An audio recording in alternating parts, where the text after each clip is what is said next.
to you on a Victory Wednesday. That is right. The boys in blue shoving against the Red Sox of Boston. We got lots to discuss when it comes to the Royals. We'll talk some Chiefs news. We'll hear from a few different Kansas City Chiefs. We will talk a little college realignment news, and even some schools. People are wondering what the future is going to be like going forward, even though they're already in a power conference. We will get to that. Lots to discuss here on this edition of Mic'd Up. Jake and Fulton Caster with you for a couple more days before Fulton moves on, and we get sad on Friday for his final day. But we got lots to get to. Hit us up on our text line, 785-272-9429. Outside of Topeka, 785-272-9429. Let us know your thoughts on our YouTube page. Easy to get to. Go to youtube.com, search Sports on 580.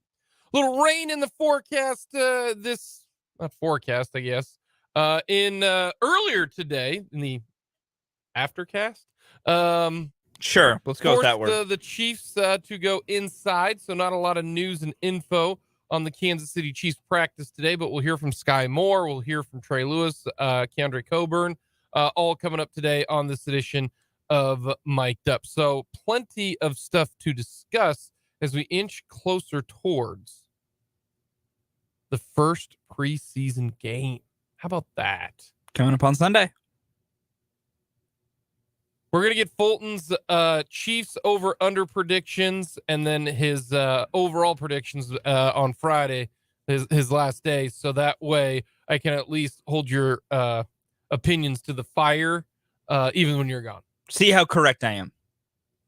I was pretty good last year. We did pretty well last year. We set some good lines. We did. That's what we're going to go with for tomorrow. We did. Now, we're doing it a little bit earlier. Normally we wouldn't do this until like the week of the first game, so we know who's going to play and who's not. But due to the fact that, one, you're not going to be here, we at least want to have some fun with some of the over-unders. And one of them is going to be behind the back passes by one Patrick Mahomes. I'm setting the line. I've been campaigning this. I'm going to set the line at 1.5. Ooh, intriguing. Interesting. Is he going to do more? Guaranteed. He's going to throw one this year. That's why I can't put it at a half. I'll put it at a half, but I'll put it at like minus 900. Yeah. It's going to happen. So that's why I gotta put it at 1.5.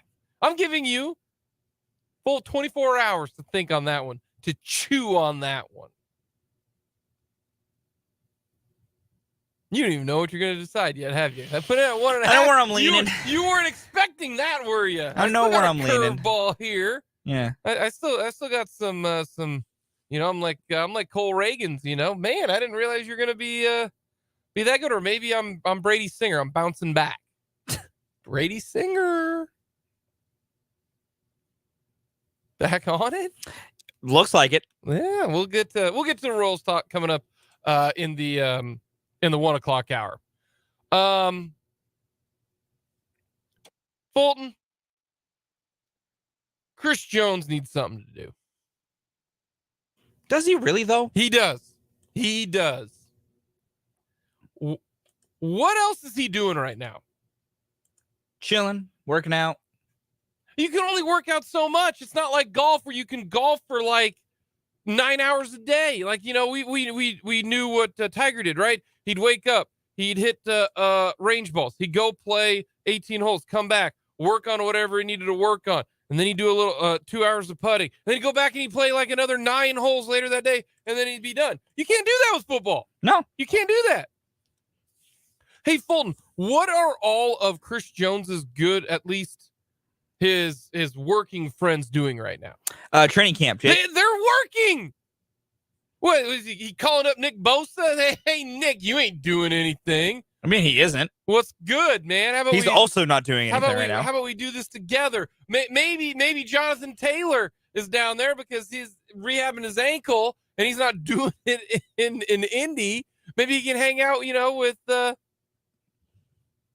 maybe he's having a good time with Carlos Dunlap right now. Dunlap hasn't got a team, and Ndamukong Suh. What's he have to? Maybe Chris Jones and Carson Wentz.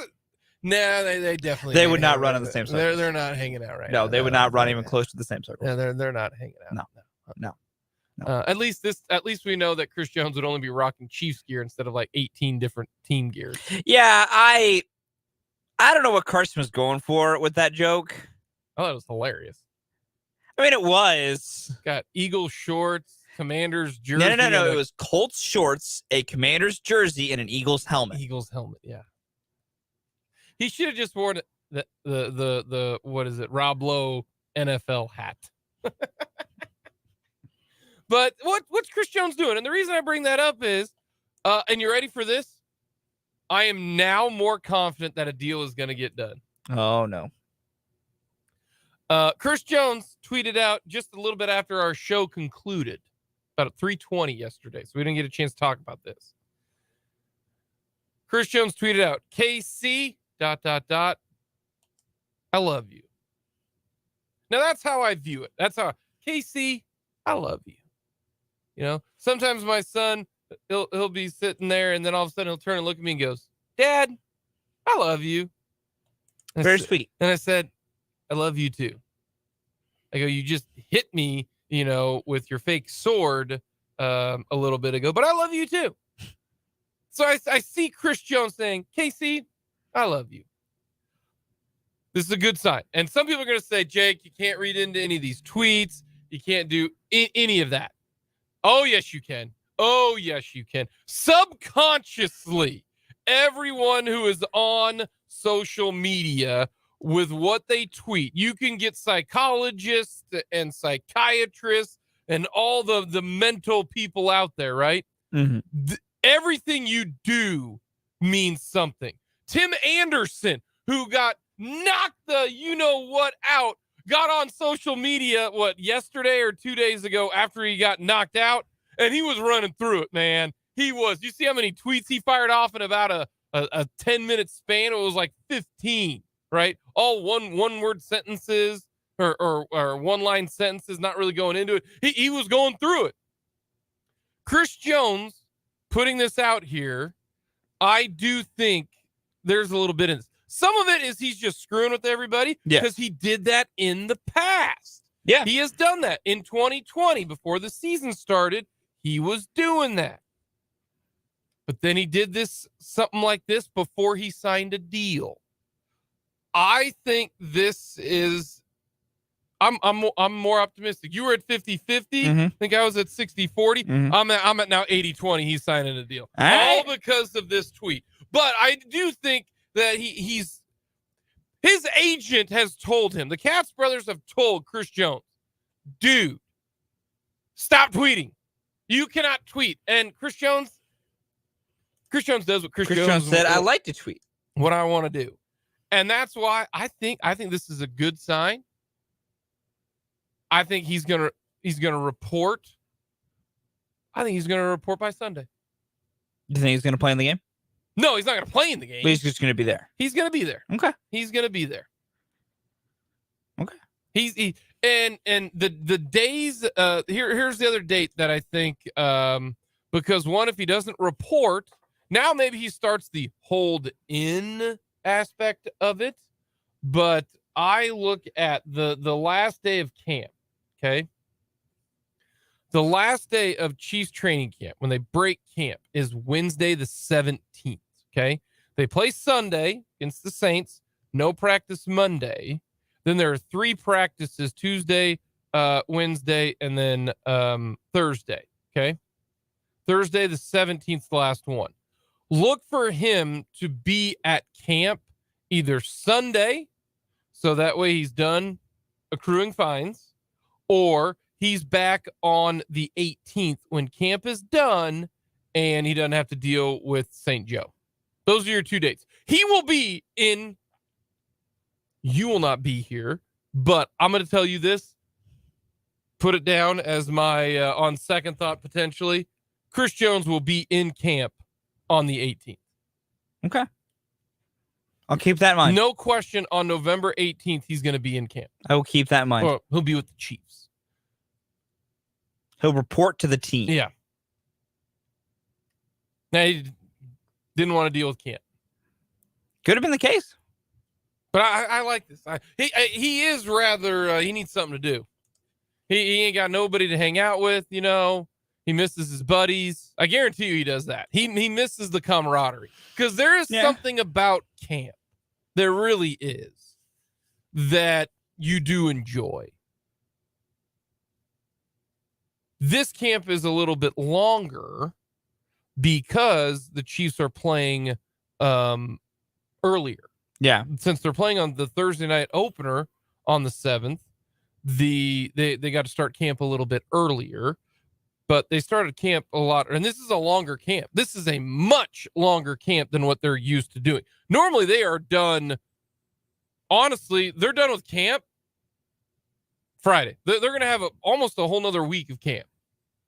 So this has been a lot longer of a camp for the Kansas City Chiefs. And maybe Chris Jones just wasn't about that.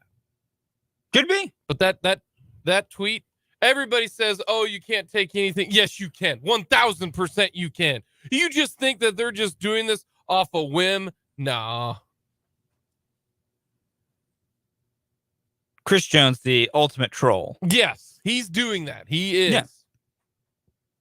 I'm just looking forward to the day where Ian Rappaport ends up tweeting out the Chiefs and Chris Jones have agreed to a deal, and then all of this is done and can get behind us, and we don't have to. That'd be a good day. Anymore. That'd be a really nice day. It would be fun. Put all the drama behind us.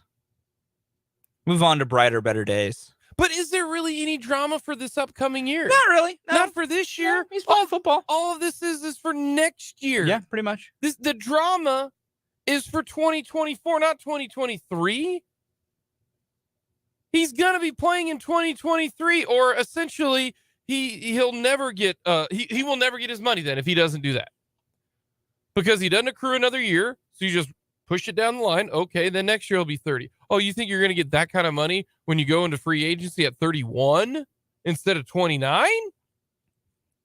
Even Chris Jones knows that. Yeah. So he's going to be playing. All of this is for the next year. That's all it is. It's for 2024. Nothing more. Little injury update. Jody Fortson did not practice. L'Jarius Sneed did not practice.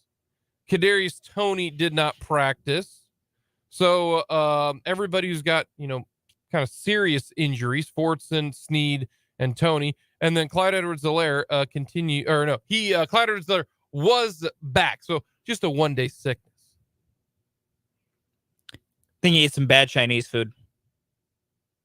No. I'll take you out for a day. You still show up. If you got the BGs, you still show up. All right. You got the bubble guts, you show up, man. Oh, maybe I was going out both ends too hard. I needed a day. I said this. So, do they just, instead of just saying, oh, it was excused, they just say sick?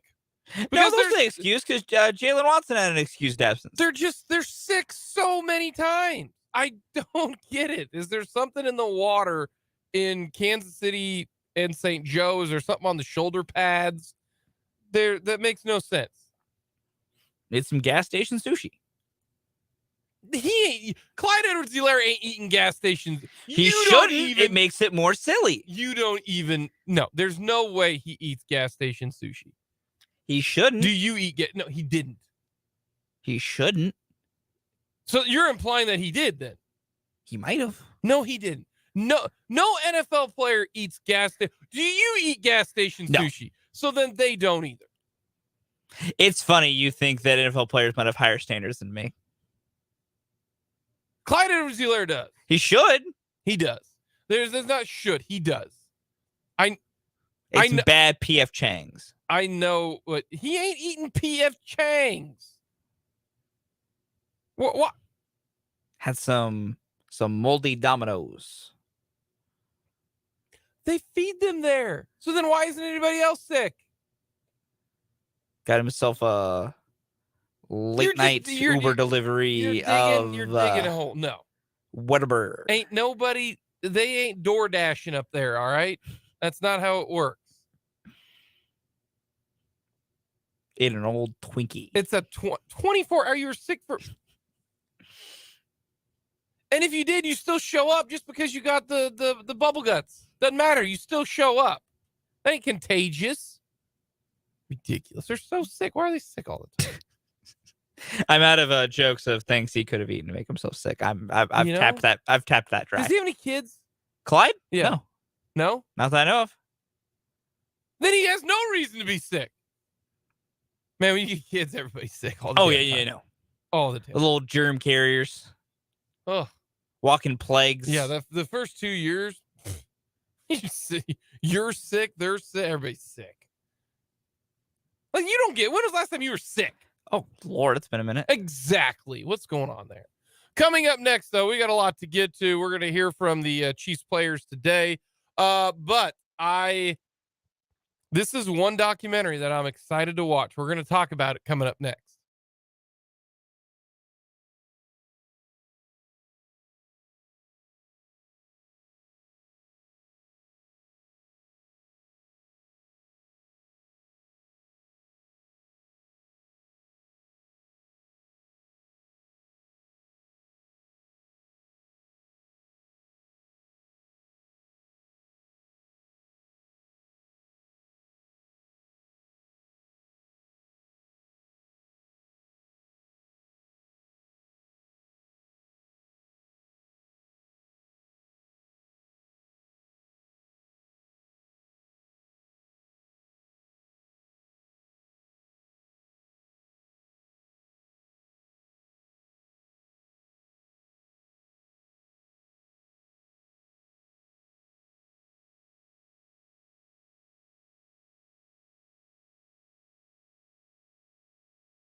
Tonight at about 8:30.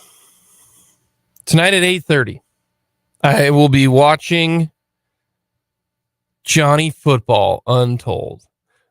Came out yesterday. There's been some great documentaries out here, you know, Quarterback, Full Swing, some great ones, right?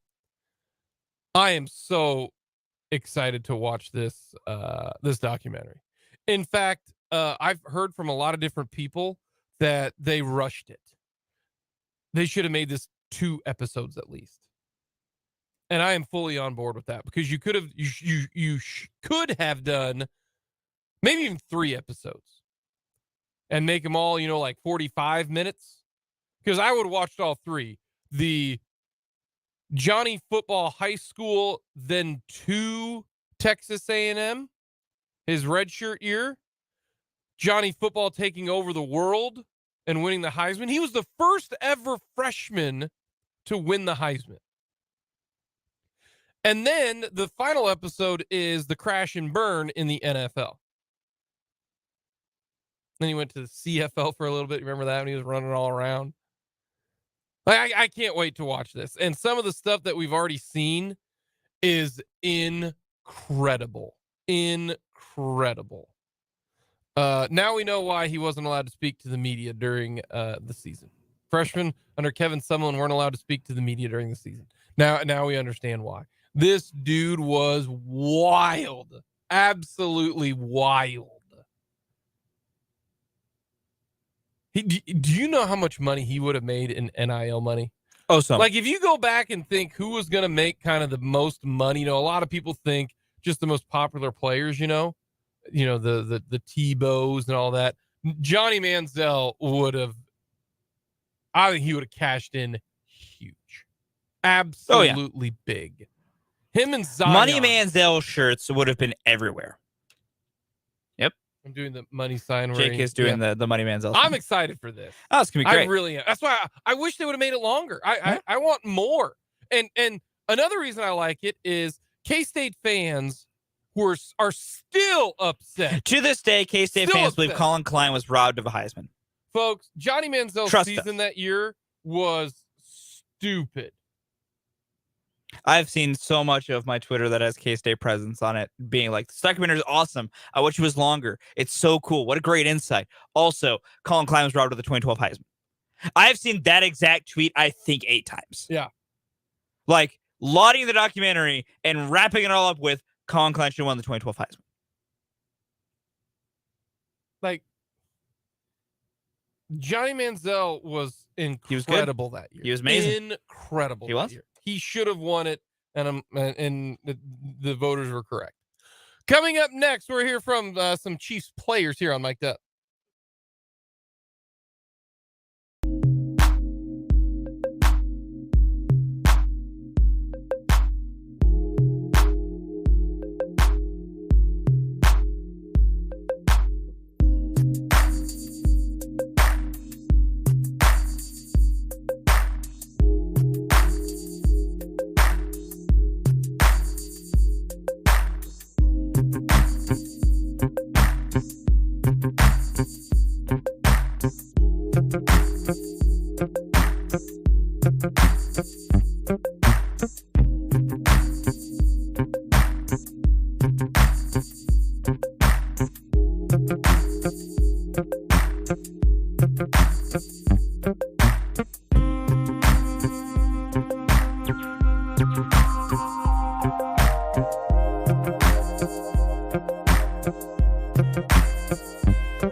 Coming up in the 2 o'clock hour, we'll talk a little Royals baseball. They're in action tonight, trying to win back-to-back games. We will talk with Kellis and Robinette, talk a little Cats for our weekly discussion. From the text line, Colin Klein was robbed. He absolutely was not robbed. I'm sorry, that's just not how it works. I get it if you're a K-Stater and you want your guy to win. That makes sense. I understand that. I do. Just like when it was Anthony Davis and Thomas Robinson, right? KU people were so upset that Anthony Davis didn't get or that Thomas Robinson didn't get the player of the year that year and Anthony Davis did. You were probably one of them, Fulton, where you were just super upset. And no, mad. Anthony Davis is their player of the year. He one of the greatest freshman seasons of all time. I'm proud of you, bud. It is so easy if you have a rational brain in your body to separate your guy did something amazing for your school. He was not the greatest in the country. It is not that hard of a thought to create. It is for a lot of people. It is. Well, that's the text line proved it. Colin Klein was dropped. I mean, Absolutely yes. not. Again, like I told you, I literally think 8 different variations of that. Yeah. By the way, I'm just pulling up these stats here for no reason whatsoever. Quarterback metrics of throwing the football, the thing quarterbacks most importantly need to do. Johnny Manziel by the largest of margins. Yeah. And sure, Colin was awesome because he had 23 rushing touchdowns. Correct. That is really, really, really cool. Johnny also was really good at running the football in 2012. So I think we got to go into who was the better quarterback as far as passing the football. And this might surprise you guys. It was Johnny Manziel. How many rushing touchdowns did he have? I'm going to confirm this. It says Johnny had 21 rushing touchdowns in 2012. No. Yeah, I Sports Reference, their college pages are a little whack. No sometimes. way. So I'm gonna do some digging. Give me a minute. No way. If he had Hold on. 21 touchdowns, no, he did. He did. No, he did. What did I just? I just said, give me a minute to do some digging. No way. I literally just said, give me a minute. I'm giving you a few minutes. All right, I got him here. No, yeah, even on his official Texas A&M stat page, he had 21 rushing touchdowns in 2012. So he was responsible for that year 47 touchdowns. Yes, he had 26 passing, 21 rushing. For comparison's sake, Colin Klein had 16 and 23. He was responsible for 39. Colin Klein, 920 rushing yards his 2012 season. Johnny Manziel, because I just got everything in front of me here, he had 1,400 rushing yards in 2012. K-State fans, I'm not trying to pick a fight with you. I promise you, I'm not trying to pick a fight. He was so good. I am not trying to pick a fight. You can believe what you want to believe. That's fine. Johnny Manziel's freshman season in 2012 was one of the greatest things I've ever seen. It was just epic. Colin Klein had the second best season that year. Yeah, he should. He was awesome. Over he should have. He should have been in Manhattan. He was great. Yeah. He was not number one. He was not Smitty Wergeming Jensen. Calm down. He was. What did you just made a say? SpongeBob reference? He was number one. Only the young fans in the audience are going to get that. I don't care. That joke's just for me. Sometimes you stick in jokes and references that are just for yourself. That joke's just for me. Either way. Yeah, no, I have it right here. 2012, he had 1,400 rushing yards, 21 rushing touchdowns. His passing statistics, he had 26 touchdowns to 9 picks. That's incredible. Meanwhile, Colin Klein, also 9 picks. Good for him. Only 9 picks. Yeah. Quarterback rating, Johnny Manziel. Hey, Colin Klein. He was great. He was awesome. He's a great offensive coordinator. Better than awesome. He's fantastic. Is that better than awesome? I don't know. It's fantastic. Where do we rank this? I don't know. We're ranking what, man? K-State fans, I'm not trying to pick a fight. I promise you, I'm not trying to pick a fight. I know, I'm with you. He was the better football player. Yeah. I'm excited to watch that. And also, if you want to argue Colin Klein should have edged him out because Colin Klein was a better dude, like better person. Sure. I think Colin's personality, much better than Johnny, especially at that time. Johnny? Well, I don't know. Johnny's just a freshman in college dressing up like Scooby-Doo, drinking with co-eds. Yeah, for some people, Colin was a better role model. I didn't know role model was, involved in Heisman voting. One part, there's people that are always going to say that. First off, it might not. Someone's always going to say part of winning an award, you need to be a good person, especially for college players. That's always going to be a thing. Whether I agree with it or disagree with it, that's always going to be a thing. Secondly, there is technically a character clause for the Heisman. It's never mattered, ever. But technically, the Heisman does have a character clause. I'm excited for that. I am excited to watch it as well. Be reminded of how great Johnny's freshman season at A&M was. Plus, is that not one of his nickname was JFF, Johnny Football? That's awesome. I'm sorry. Incredible. Let's get to some Chiefs news. Sure. Let's hear about Sky Moore, who the over-under for Sky Moore, I am now going to put it at probably I'm going to go 725. Okay. The over-under for yards for Sky Moore. I think Sky Moore, maybe I've moved because of the Sky Moore camp has been very, very good. Richie James not getting as many reps. Maybe I need to pump the brakes on the Richie James and hop on the Sky Moore train. But here's what Sky Moore had to say to the media today. You guys set goals. I'm saying, say it again. You guys set goals, and do you have any for this year? I not too many personal goals. Obviously, goals to win the AFC West. Get home field advantage, win that Super Bowl game. How would you assess your rookie year, and are you giving Rasheed any advice on how to kind of flatten that learning curve? Yeah, just any questions that he has, be able to answer them, be available for him.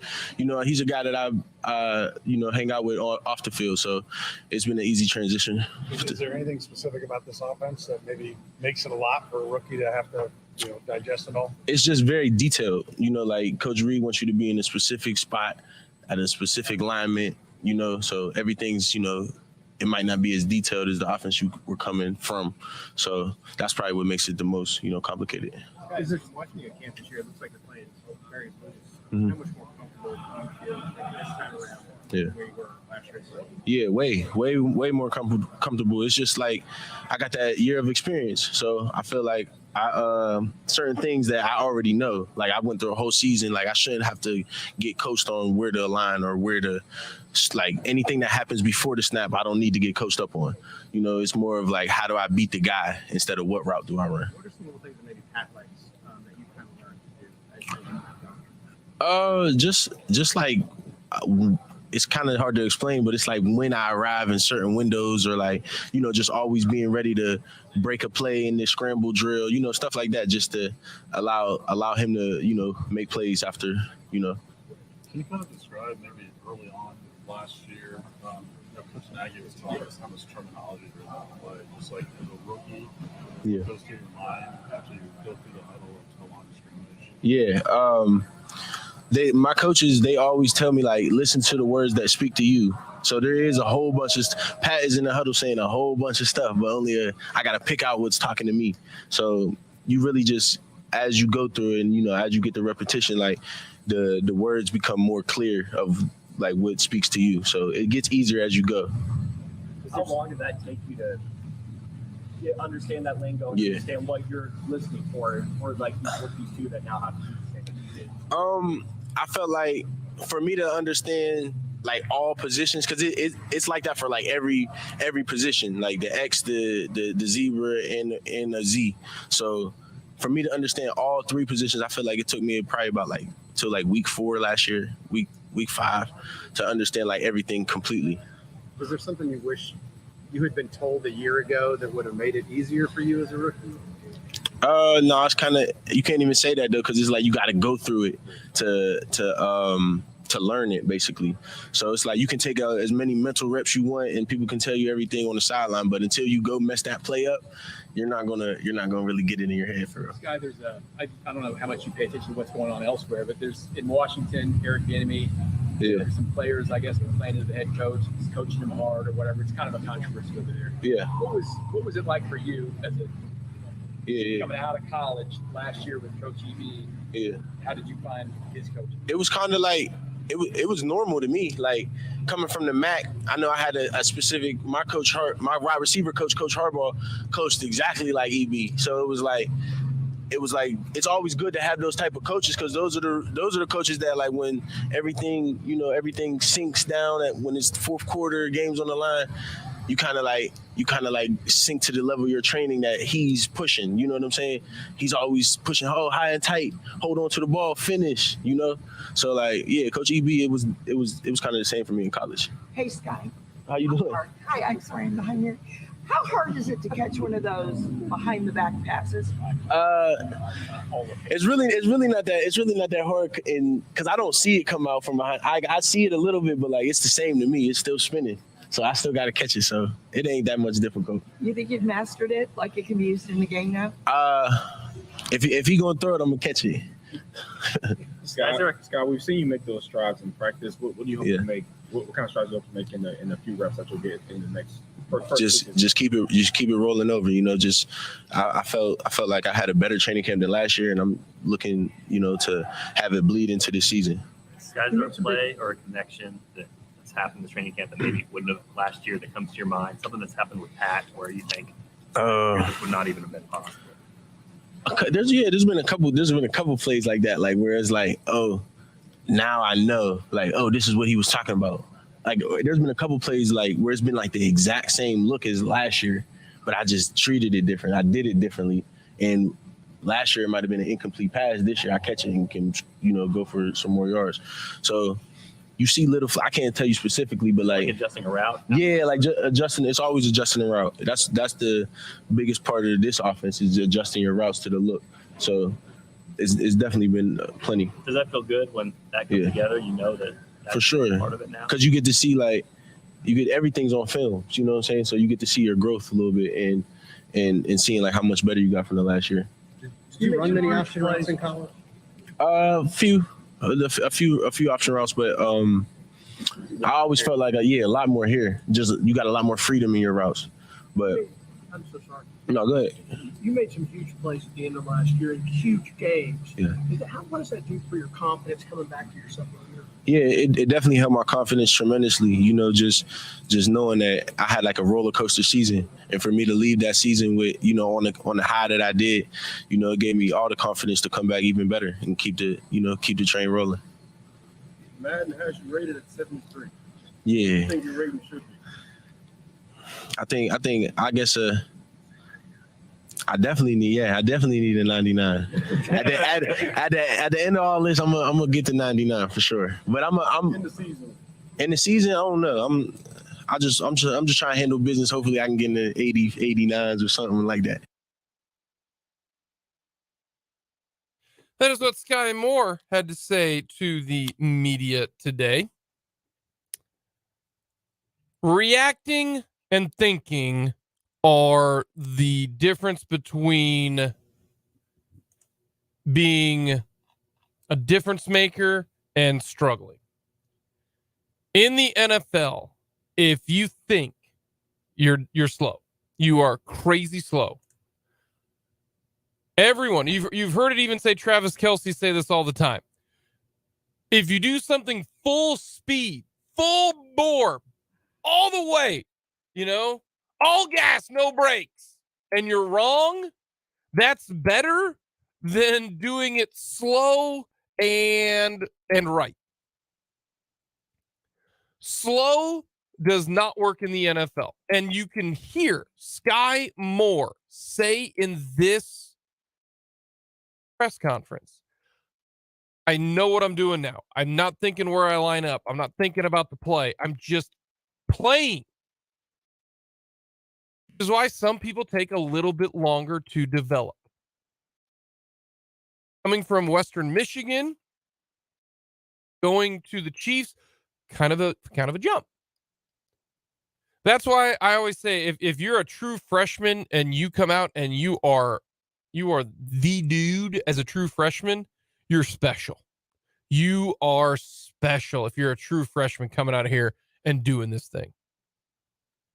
Like Deuce Vaughn as a true freshman, stupid, ridiculous, right? You know, in the NFL, same way. Like Micah Parsons, Justin Jefferson, like you're special. But that's the biggest takeaway from Sky Moore. I'm not thinking anymore.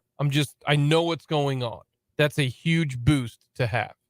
What about Trey Smith, their big, nasty right guard? Here's what Trey Smith had to say to the media.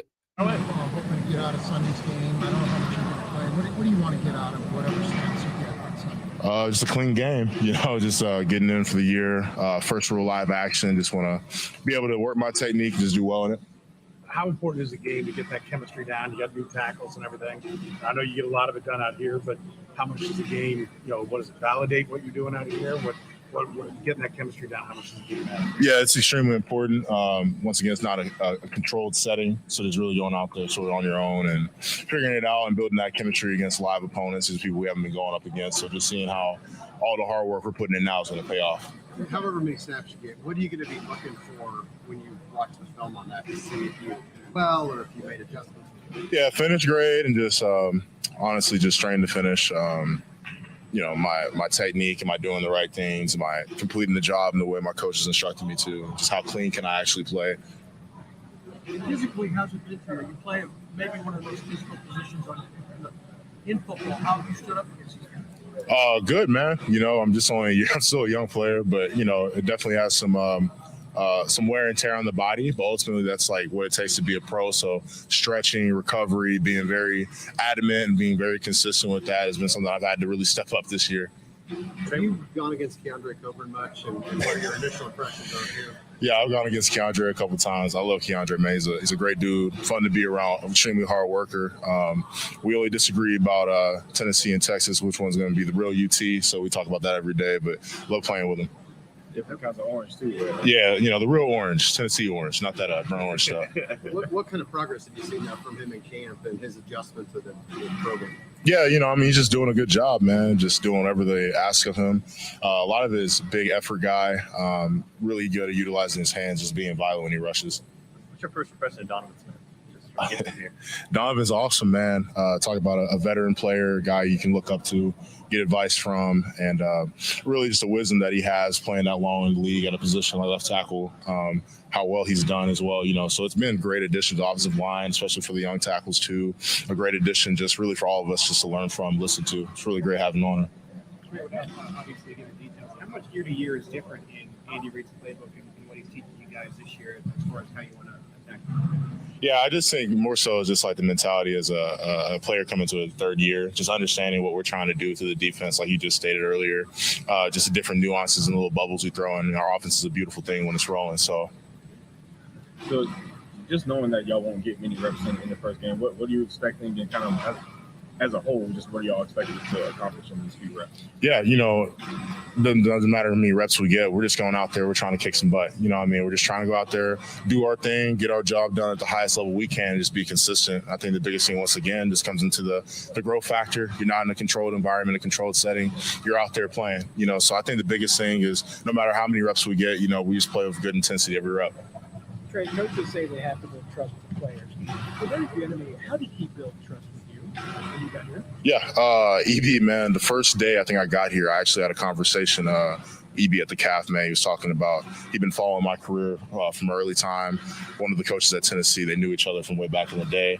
And from day one, EB sort of encouraged me, what, you have a bright future, man. You just got to keep working. And then from there, obviously as practice rolled on, I might have a hiccup here or a miss here. He's going to get on me, but then he talks to me about, okay, this is why I'm getting on. I want you to be best. I want you to be a great player, So my relationship with EB was always great. He's very demanding as a coach because he knows and believes in us as young men, as young players. He knows how well we can be. Trey, Hard Knocks debuted last night. You watched the show? No. I watched some old ones, but I haven't watched the past couple seasons. Would you like him to be here one day? No. Usually the Hard Knocks is not a good thing, right? I think it'd be cool. Probably like later on in life, my kids could just see what a training camp would be like, up close, a little intimate. But no, I don't think I want them here. You don't think there should be an offensive lineman to go at quarterback? Say it again? Like, not you have the Netflix quarterback, yeah. Netflix offensive line. Oh, the world's not ready for that, man. No, it'd be really cool to follow some of the top offensive linemen, man. Just to sort of show all that goes into the position. There's a lot of stuff, even just beyond the field, just as parents, man, as just regular people. I think it's really cool when you get a look in the players' lives and what they go through. Can the Chiefs keep Creed and Trey? Is that even doable? Because I want Trey Smith and Creed Humphrey with the Chiefs. Like, here's how it does. You ready? Here's how it happens. Fulton, write this down. Sure. Wanya Morris becomes that guy. Wanya Morris is your left tackle. All right. And you got to find somebody then to fill in for Tooney, because I don't think you can pay, 4 offensive linemen. You can pay 3. Can't pay 4. So you got to find somebody else to fill in for Joe Tooney. And then you pay Creed, Trey, and then Juwan Taylor. But Wanya Morris has to be that guy. You know what I mean? Like Donovan Smith's not too expensive right now. And so who are you paying right now? You got 2 of them that you're paying big bucks to, Tooney and Juwan Taylor. You get the other 3 guys pretty cheap. Mm-hmm. I hope they can keep both of them. Be nice. I want them to. I really, really do. We're going to give away some Royals tickets. You want to know why? Why that, Jake? Because the Royals won last night. They did? Singer was a machine. We're going to talk some Royals baseball, and we'll hear from Kellis Robinette coming up in the 2:00 hour.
Thank you so much for joining us. Jake Fulton Caster with you. Royals baseball coming up this evening. Jordan Lyles on the bump. How does Mr. Lyles do? He's pitched well here as of late. He really has. But that's what we're going to get into here in just a little bit. As always, let us know your thoughts. Hit us up on our text line, 785-272-9429. We're going to talk with Kellis Robinette coming up at the bottom there. We'll get into a little Johnny football with Kellis Robinette because he was up in I believe he was in New York for the Heisman with Colin Klein and the winner Johnny football. So we'll talk a little Big 12 and K-State football with Kellis Robinette. A lot more to get to on this edition of Mic'd Up. Well, let's talk some Royals baseball. They won yesterday, and they won in relatively easy fashion, to be honest with you. It helps when you get a home run from Michael Massey, MJ Melendez, and Drew Waters. If you would have told me to start the game that those three guys were going to hit home runs in this game, then you walked away with a whole bunch of money because Waters, Melendez, and Massey not on my bingo card of guys who I would ever think to all hit home runs in the same game. But the Royals did end up winning. Got to win number 37. Can they get 13 more wins? Can they get to 50? Lord, I hope so. Can they get to 50? Got the Red Sox tonight. But since July 1st, do we know the Royals infield? Do we know who that is? And I think there's a pretty good chance for the first time in a long time, maybe the first time in forever, that we know who's going to start opening day for the Royals at all 4 infield spots. I don't count the catcher's infield. Like the catcher. No, yeah, I agree. The catcher's It's a different thing. The catcher's catcher. Thing. It's kind of like a hot dog. You don't think a hot dog's a sandwich. Yeah. That's where like catcher's. It's its own thing. It's its own entity, right? Yeah, no, I agree. I mean, technically he is an infielder. He is an because infielder. he plays in the infield. But he's his own thing. But he's a catcher. Yeah. Kind of like a hot dog is a it's sandwich. technically a sandwich, but more importantly, it's its own classification. Its own thing, okay? Yeah. But let's take a peek here at the Royals infield right now. Let's do it. All right. Bobby Witt Jr.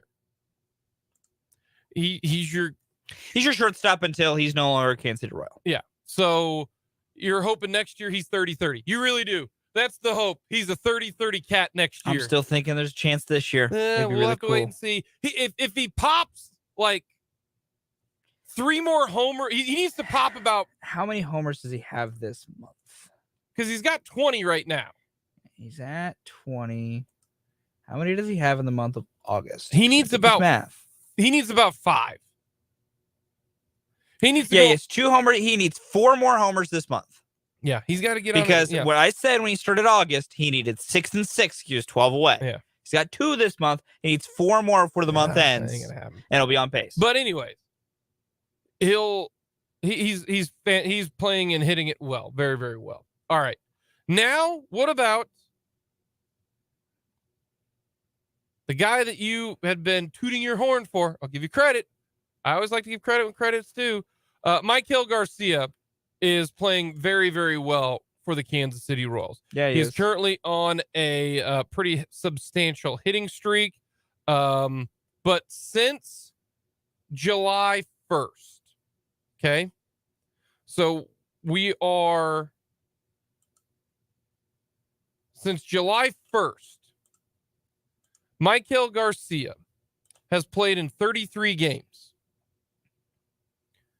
Has a batting average of 301, an on base of 333, a slug of 400, but an OPS of 739.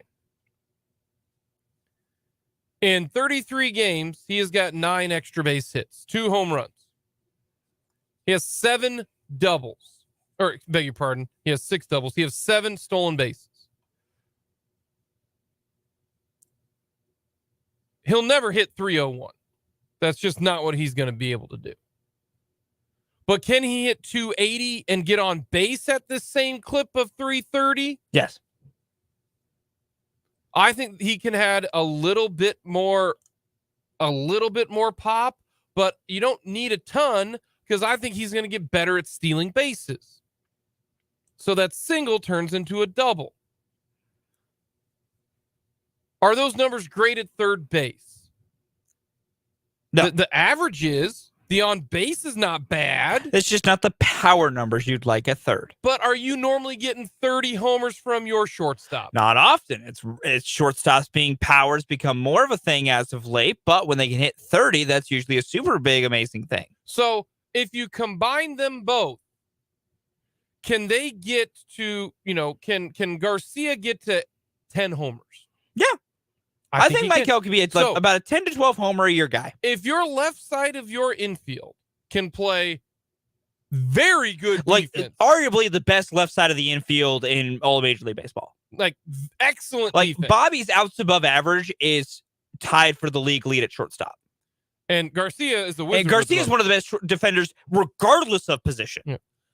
If they combine for 40 homers and they're both getting on base at about a 340 clip, your left side is good. I don't care how you do it, right? Yeah. There's a lot of ways to make it work, but overall, it's just sheer numbers. Yeah.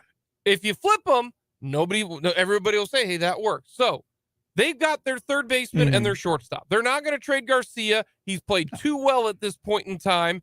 You build on that. So Garcia's at third, Bobby Witt is at short, and you're feeling pretty good about that right now. That's a 33-game span. And overall, just overall on the year, 280 for Garcia in his rookie year, 322 on base, and a 700 OPS. 700 OPS, if he's a shortstop, not terrible. Yeah. And especially if you play terrific elite defense. That's all right. So that's good. Yeah. We got those two set. Yeah. I'm Left excited side's about good. that. Done. Yeah. Nail it down. All right, now let's look at the right side. We know either Vinny Pasquantino or Nick Pratto is going to be at first base, but we know Vinny Pasquantino at first base. I think his glove is perfectly fine. His glove's fine. Like Vinny's glove is perfectly fine. Yeah, he is not a horrid defender at first base. So I looked especially with his bat. His bat makes you go, "Oh, you're good." And at the time, my bold prediction was that Vinny Pasquantino was going to be a top 10 hitter in all. And he was. And at that time, he was. He was killing until his shoulder acted up. So we're perfectly fine with Vinny Pasquantino. Yep. First base is good. First base, no matter which of the two it is, you're fine. Good, right? You're good. You're good. Chief. So first base is good. Yep. Now, let's take a look at Michael Massey. That is the guy in question. All right. He is currently. We know this. Nicky Lopez is not going to be part of the second baseman talk, right? Yeah, because he's not on this baseball team anymore. Okay, cool. Adalberto Mondesi is not going to be second baseman talk, correct? Yeah. Yeah, because he's not on this team. Yeah. Nate Eaton and his 60% K rate. Not the guy. Nate now. At his best is a fourth outfielder. Correct. He is not a starter on this team. All right. And I love Nate. I love his tools. He's not a starter. Okay. Now, let's take a look at Michael Massey. Michael Massey, since July, the start of July. Now, he hasn't played a ton because he was not He's partially good hurt at all, and he got hurt. But let's just say, because he was his last game was on June 14th. Then he didn't play until July 4th. Yeah, that was due to injury. Yes. So now let's take a look at Michael Massey. What has Michael Massey done since July 4th, when this team is really starting to play well? All right. He's played in 27 games. All right. And you're thinking, all right, his batting average, not exceptionally well, 233. Not. All right. He is getting a bit unlucky. You want to go with your theory on that. His on-base percentage, 281. Not great. But if he's got a 500 slug at second base, you can live with that. What is that? Yeah, Michael Alice, I've always been a Michael Massey defender and someone who thinks he could have been a second baseman. Going back to last year, when he was called up for the Toronto series, when, a billion guys had to make their debuts, I said, I'm happy to get a look at him, and I really think he's got an ability to stick. I knew the strikeouts could potentially be a problem. He swings. He's an aggressive swinger. Mm-hmm. It's just who he is. But I want to take this back further. I want to give us because when everyone thinks of Massey, they look at the current overall season numbers and see a guy batting 223, and they go, oh goodness, and that is bad. But then you remember his April, which was one of the worst things I've ever seen. Yes, terrible. Since May 2nd. Since the calendar turned, if we just take out the 1 month, which I know you can't do that, it happened, but if we were to take out that 1 month, here's Massey's other 63 games outside of that horrendous April. His slash line is 245, 320, 454, 19 walks, 39 strikeouts, 10 home runs, 9 doubles, and a triple. So in that's 63 games. And it's not really 63, it's 54. And the reason I'm going to say that is because some of those games, he's a pinch hitter. There's some non-starts sitting in there as well. So here's the thing about Michael Massey, okay? Everybody sucked in April. Everybody did. The entire team was outside of Vinny Pasquantino. Yeah. I don't know, but in this stretch since May the 3rd, he's got 20 extra base hits in 54 games. Yeah. Okay. Now he's not a burner when it comes to stolen the bases, fastest dude. but if he's got 10 home runs right now. Yes. I don't think it's out of the realm of possibility that if and he's not going to hit, no, Maikel Garcia is not going to hit 301 the entire year. That's probably just not going to happen. I understand he's not going to, be on this gigantic power surge. But if you got 10 home runs basically since May 3rd, because he didn't hit a home run before then. Nope. That means he didn't hit a home run for the entire month of April. Nope. Hasn't played half the month of September. Still hasn't played the entire month or half the month of August. Yeah. Still hasn't played the month of September. Okay. Yeah. And as long as you don't crater like this entire freaking team did in April and May. Yeah. Every single player outside of Vinny Pasquantino was so bad in April and May, to be honest with you. Yeah. Like I don't think it's out of the realm of possibility. And I don't think it's an outlier if he can get you 18 to 20 home runs. I don't think that's out of the realm of possibility. And the reason why I think that is, you see his swing, he does have some pop. He really does. You don't just run into 10 home runs in when does he hit these 10 home runs? He's hit all of his home runs recently since May 10th. Yeah. Since May 10th, he's hit 10 home runs. All right. So that's what? 48 games. You don't hit 10 home runs in 48 games and just luck into that. I'm sorry, you don't do that. That's not a thing. For Michael Massey, there are a lot of batting stats and metrics that like him. There is his two biggest things is he doesn't walk and he chases, which that's not going to get incredibly better. However, that being said, during his recent release, when figuring this stuff out, he's dropped his strikeout percentage to less than 20%. There's also a part of me that and you're more into those numbers than I am. Yeah. What I am into is, are you somebody that they have to worry about? You can't groove pitch to Michael Massey. So that's why I don't give about fair. strikeout rate and all that kind of stuff. That's getting super into the weeds, and I'm not a super into the weeds type of guy. Let me ask you this. Are you worried about Bobby Witt? Yes. Are you worried about Vinny Pasquantino? Oh, yeah. All right. As long as you are not, you can't have a black hole. The Nate Eatons. You can't have outside of the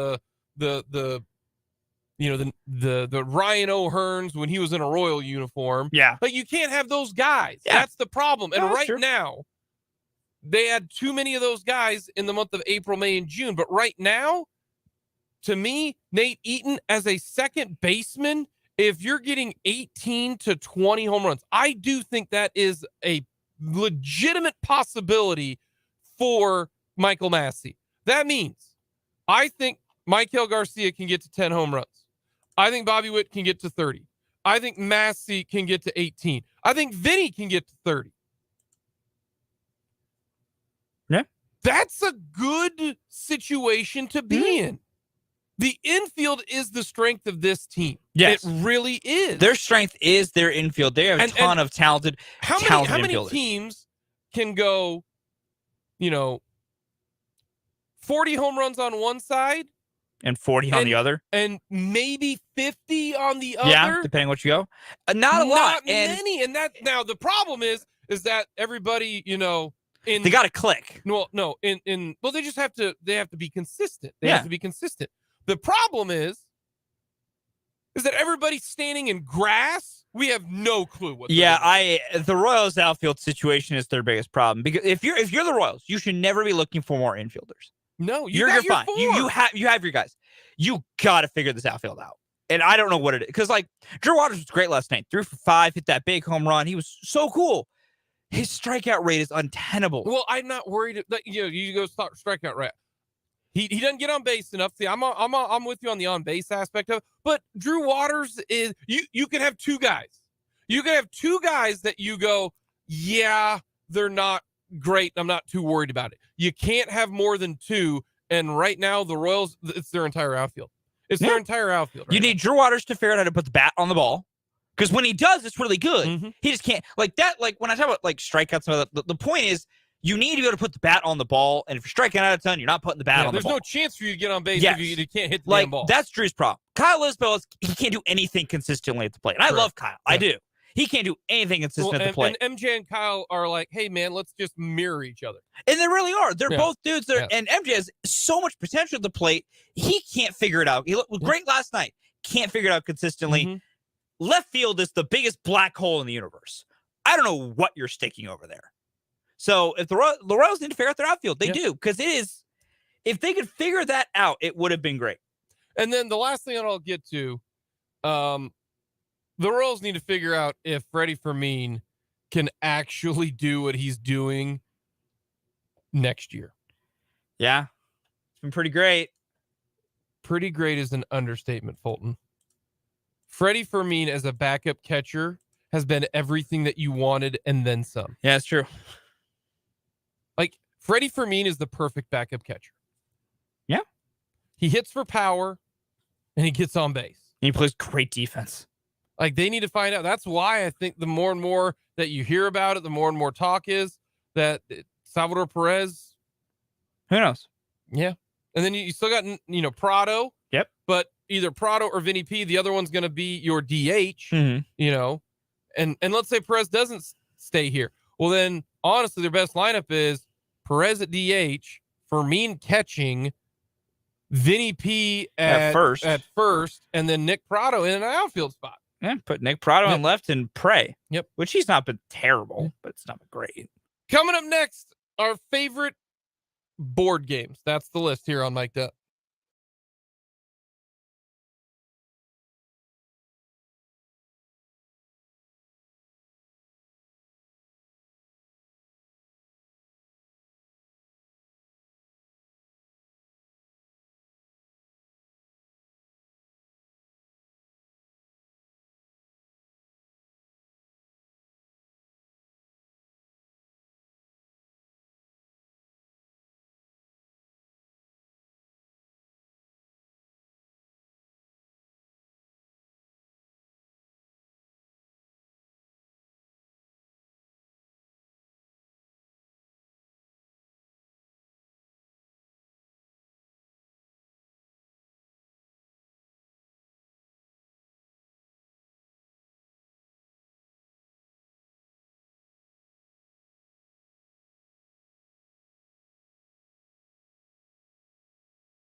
All right, we are going with our favorite board games, and Fulton's going to be mad at me when I release my number one. I'm excited for how different Jake and I's gets near the top, because my bottom two are very traditional. Everyone's heard of them. The top two, maybe not, but they're still very fun. Number 4 for me, it's a classic, and it's fun, and I will fight you if you disagree. The Game of Life. It's a fun game. No, I'm with you. I like It's Life. a very fun. It's very basic, very classic, but very fun. We played Life a lot when I was growing up. I'm Yeah, all right with that. it's a great classic board game. My number 4, I like this game. I think it's fun. It reminds me a lot of the current game that I play every single day in Wordle. I love Scrabble, man. Dude, Scrabble is fun. Scrabble's fun. Scrabble's number 4 for me. Number 3 for me, an OG that starts fights, but it holds a special place in my heart because for a month during college, we played it every day. Monopoly. See, holds a special place in my heart because of that. Monopoly sucks because it takes too long.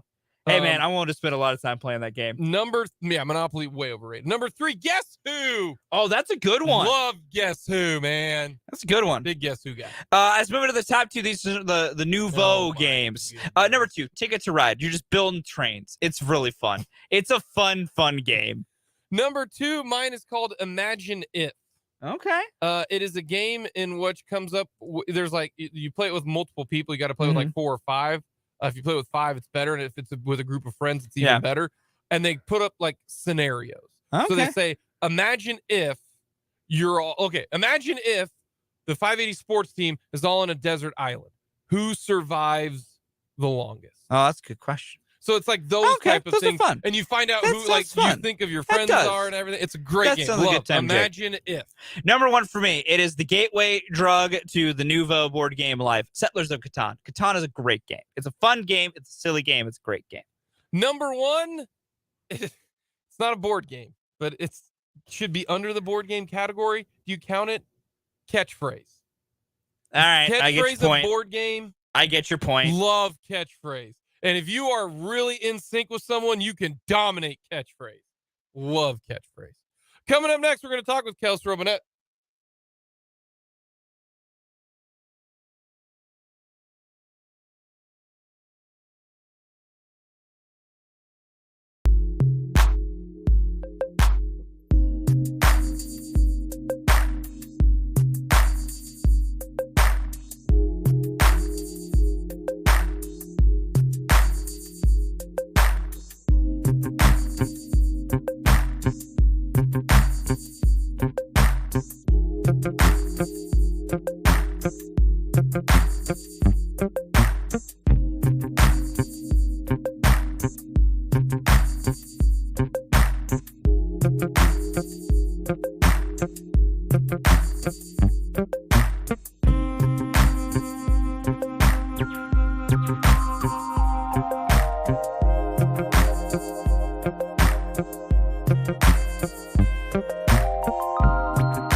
We've got Royals baseball coming up tonight. We're going to be giving away some Royals tickets in the 2 o'clock hour, so be listening if you want to head to the K to watch the Royals, who are now 11-12 post All-Star break.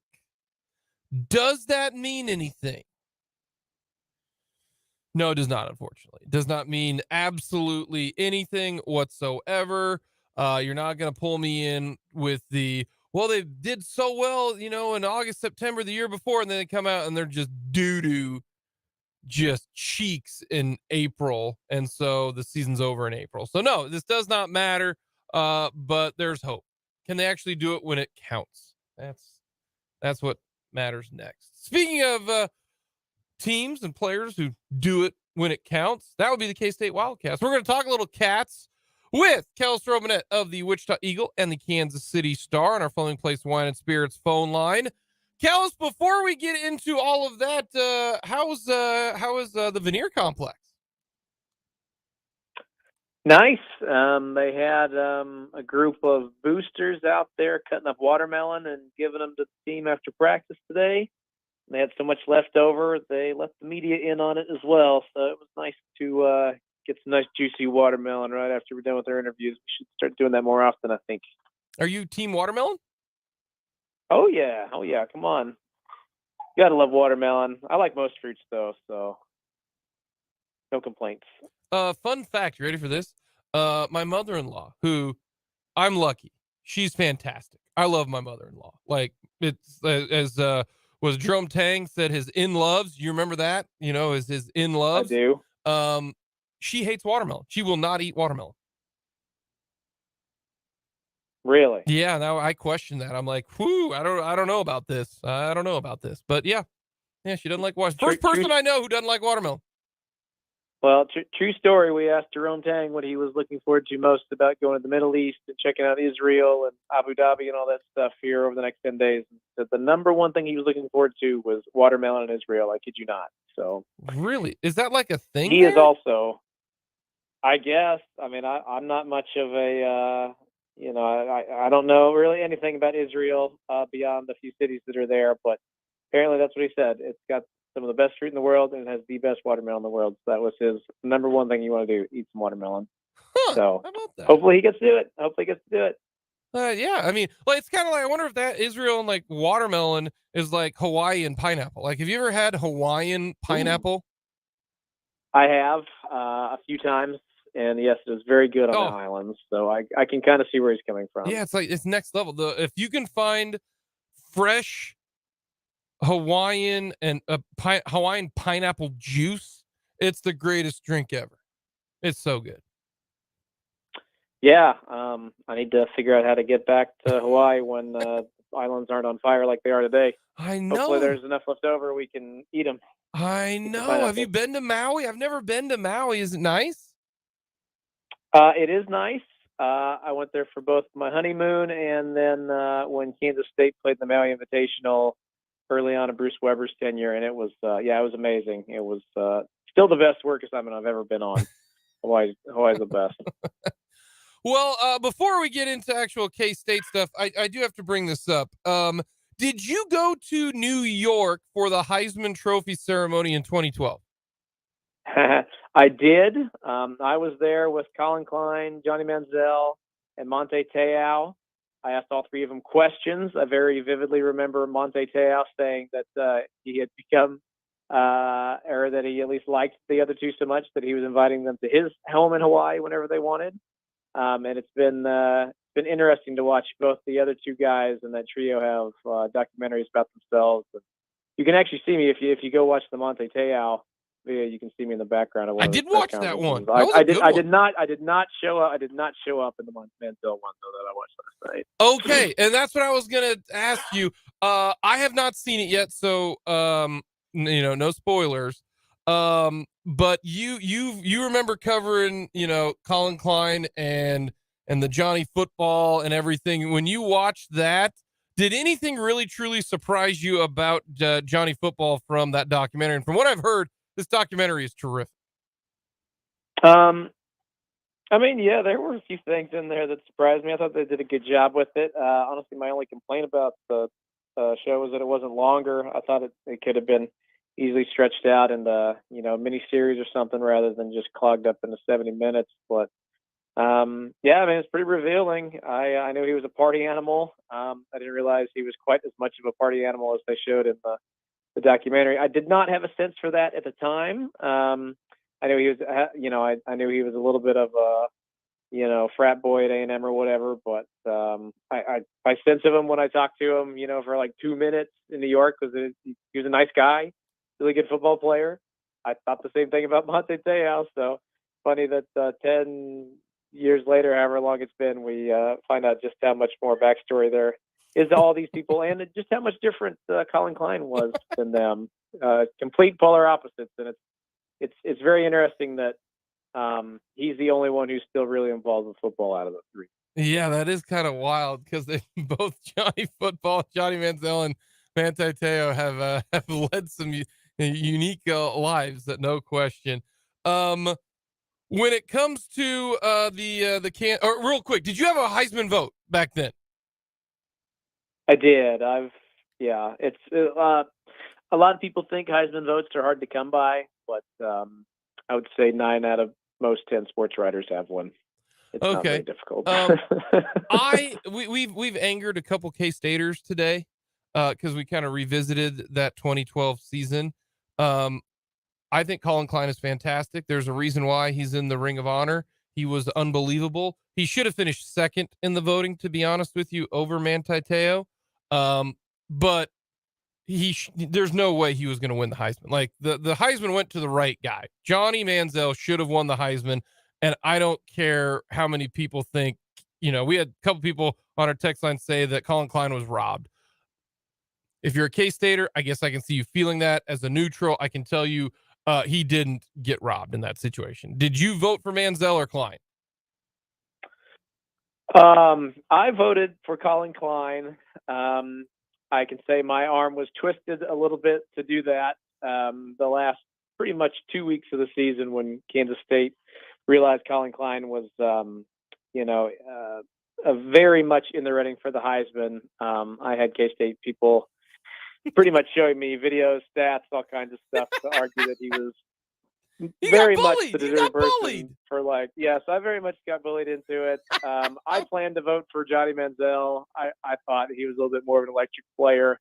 No offense to Colin, but yes, after basically being brainwashed for 2 weeks, I eventually did vote for Colin Klein. I think the best argument you would make for Colin to win it that year would just be, it does say in there there's supposed to be a little bit of a character trait. Yep. And certainly looking back, he was by far the best person of those three. And had we known exactly what was going on, maybe that would have swayed people more in his direction. But if you're talking about just on-field stuff, like the thing that made Colin Klein so good as a quarterback, so amazing as a Kansas State quarterback, is he was just built out of titanium and ran and took as much punishment as anyone could give him, and he just kept going and going and going, and picking up 5 yards at a time. Nothing electric. Just let's get the job done. Let's win these games. He was really the perfect Bill Snyder quarterback. If when you stack him up talent-wise against people with better arms, faster, you definitely could. And you knew what Colin Klein was going to do, and you still couldn't stop him. Well, that was impressive when they would line up and it would be like 3rd and 4. Here comes the delayed QB keeper, behind a pulling left guard, and nobody could stop it. That was very impressive. It was almost like, in the Super Bowl last year when the Eagles would just do the QB sneak every time it was 4th and 2 shorter. That was K-State that year, just with Klein running the ball. And that is a very good point. Even though defenses knew they had to stop them, they couldn't do it. Well, it's fun. I'm excited to watch tonight. I didn't have time yesterday, but we'll watch the Johnny Football documentary tonight. We'll have some fun with that tomorrow. Let's get to the current K-State team. Coach Kleiman met with the media yesterday. Did he say anything that surprised you? You thought was a pretty interesting nugget? A few things. I would start off with just how open he was about the health of his offensive line. It sounds like all offseason people have just been saying how great the offensive line is going to be. They got 5 starters coming back. They could be best in the Big 12. Well, now it sounds like they're going to be down their starting right tackle for potentially 3, maybe 4 games. We'll see exactly how long it takes him to get healthy. He's dealing with a injured foot or ankle at the moment. But yeah, Chris Kleiman said he's going to be out for a little bit of time, going to miss some early games. And so they'll be looking at some unproven players there, like maybe Carver Willis, John Pastore, Andrew Langang. It'll be very interesting to see who starts at right tackle in game 1. I know that's not necessarily like a juicy storyline who's going to start at right tackle for a football team, but that, at least for, the super football nerds out there like me, is already up there. Like, all right, who's going to win that battle? Elsewhere, I thought it was interesting that he made it sound like Avery Johnson is looking really good at quarterback. Probably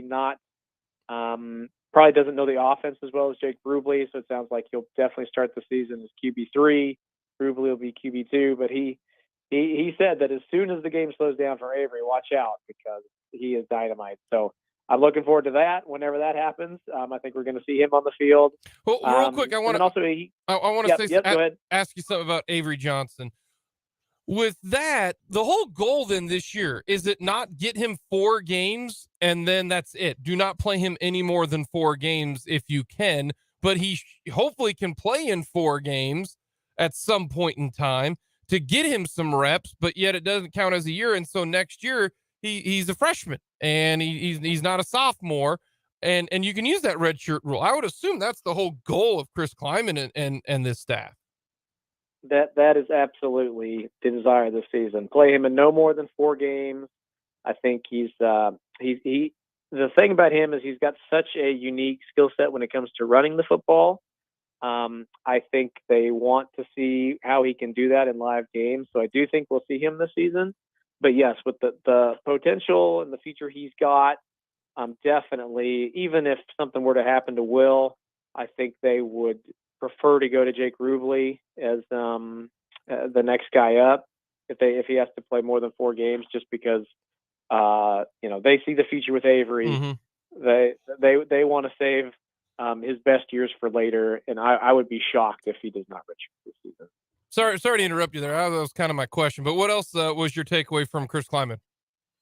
Oh, I was just going to say one other thing was on defense. It had been a little bit of a mystery who was going to start in the secondary, but he came out yesterday and said pretty clearly the safeties were going to be Kobe Savage, Marquis Siegel, a transfer from North Dakota State, who he knows very well, and then VJ Payne, who we saw at the end of last season, played pretty well back there. So that it seemed like a position battle, but it sounds like those guys have already done what needs to be done there. So I think that's what the back end of the defense is going to look like. Is that your biggest concern then for the defense, is the secondary, because they lost so many guys? But having Savage back there is a huge benefit, though.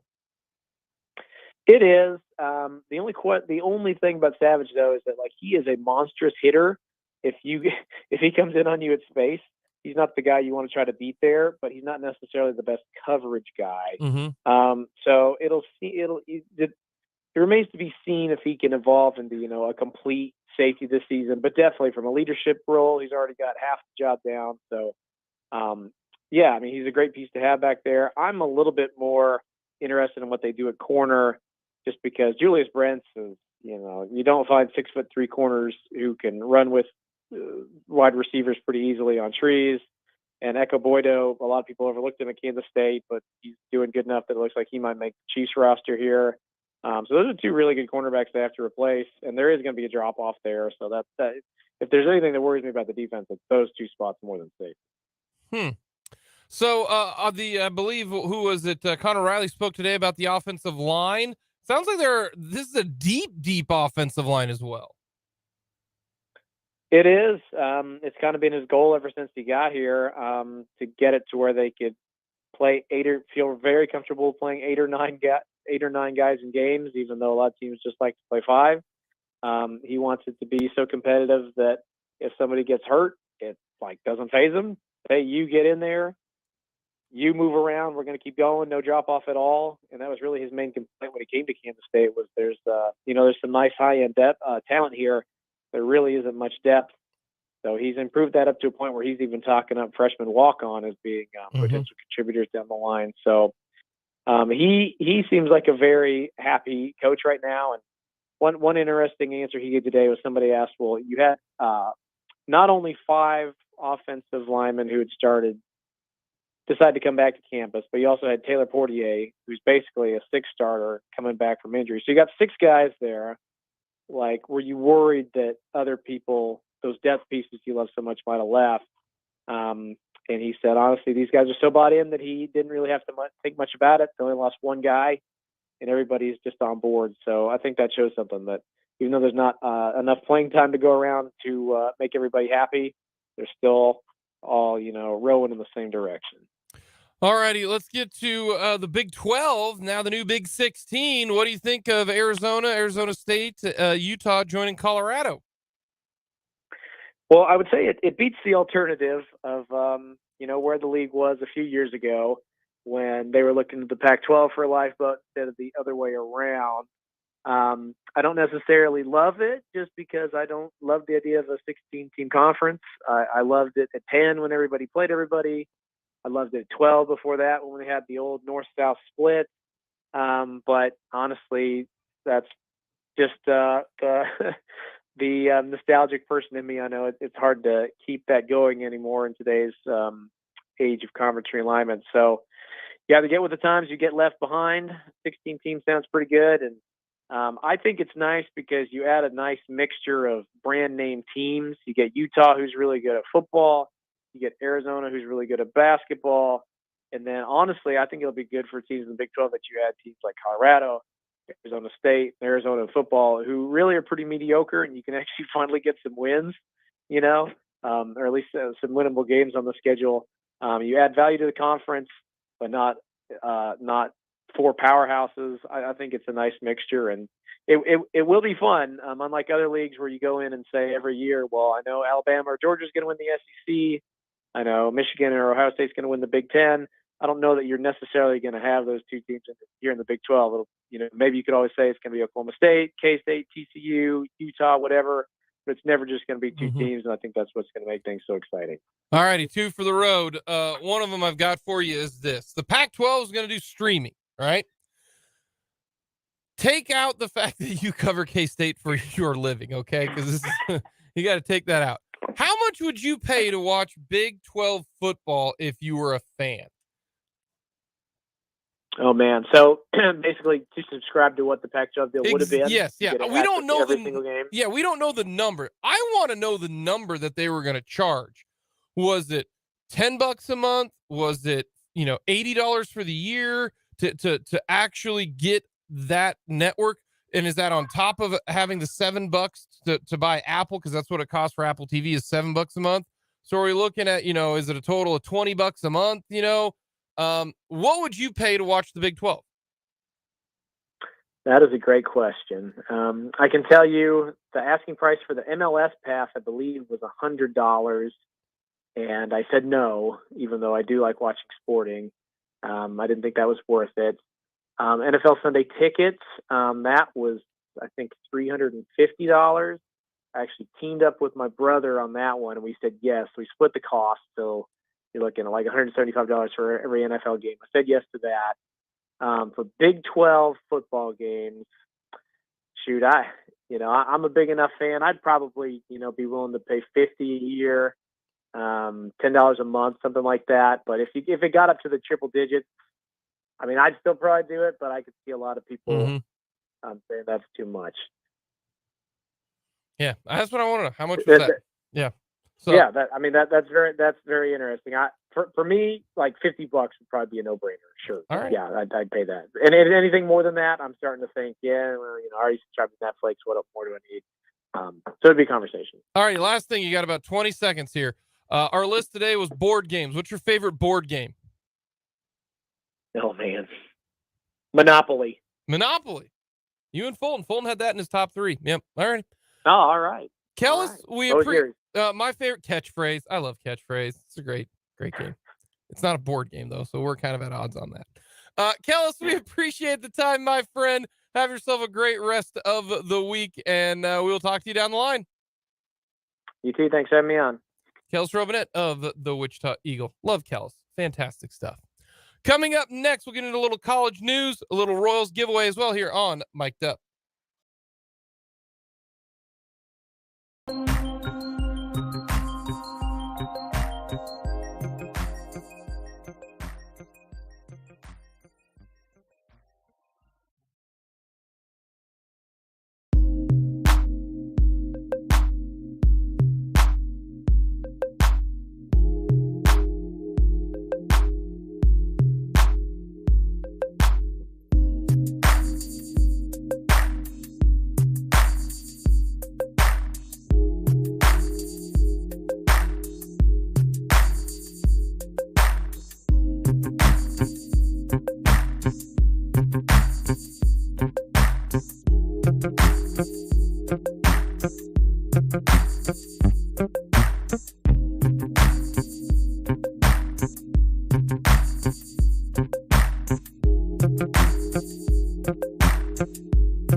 mic'd up on this Victory Wednesday.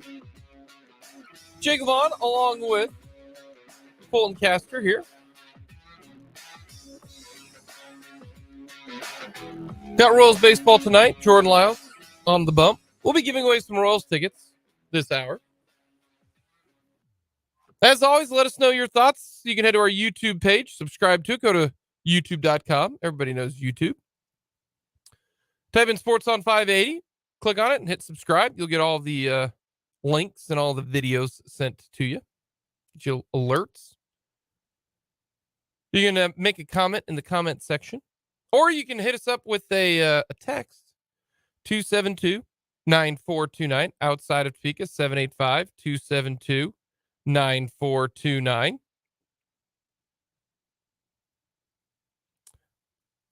From the text line, if Klein got robbed in 2012, then Reesing sure got robbed in 07.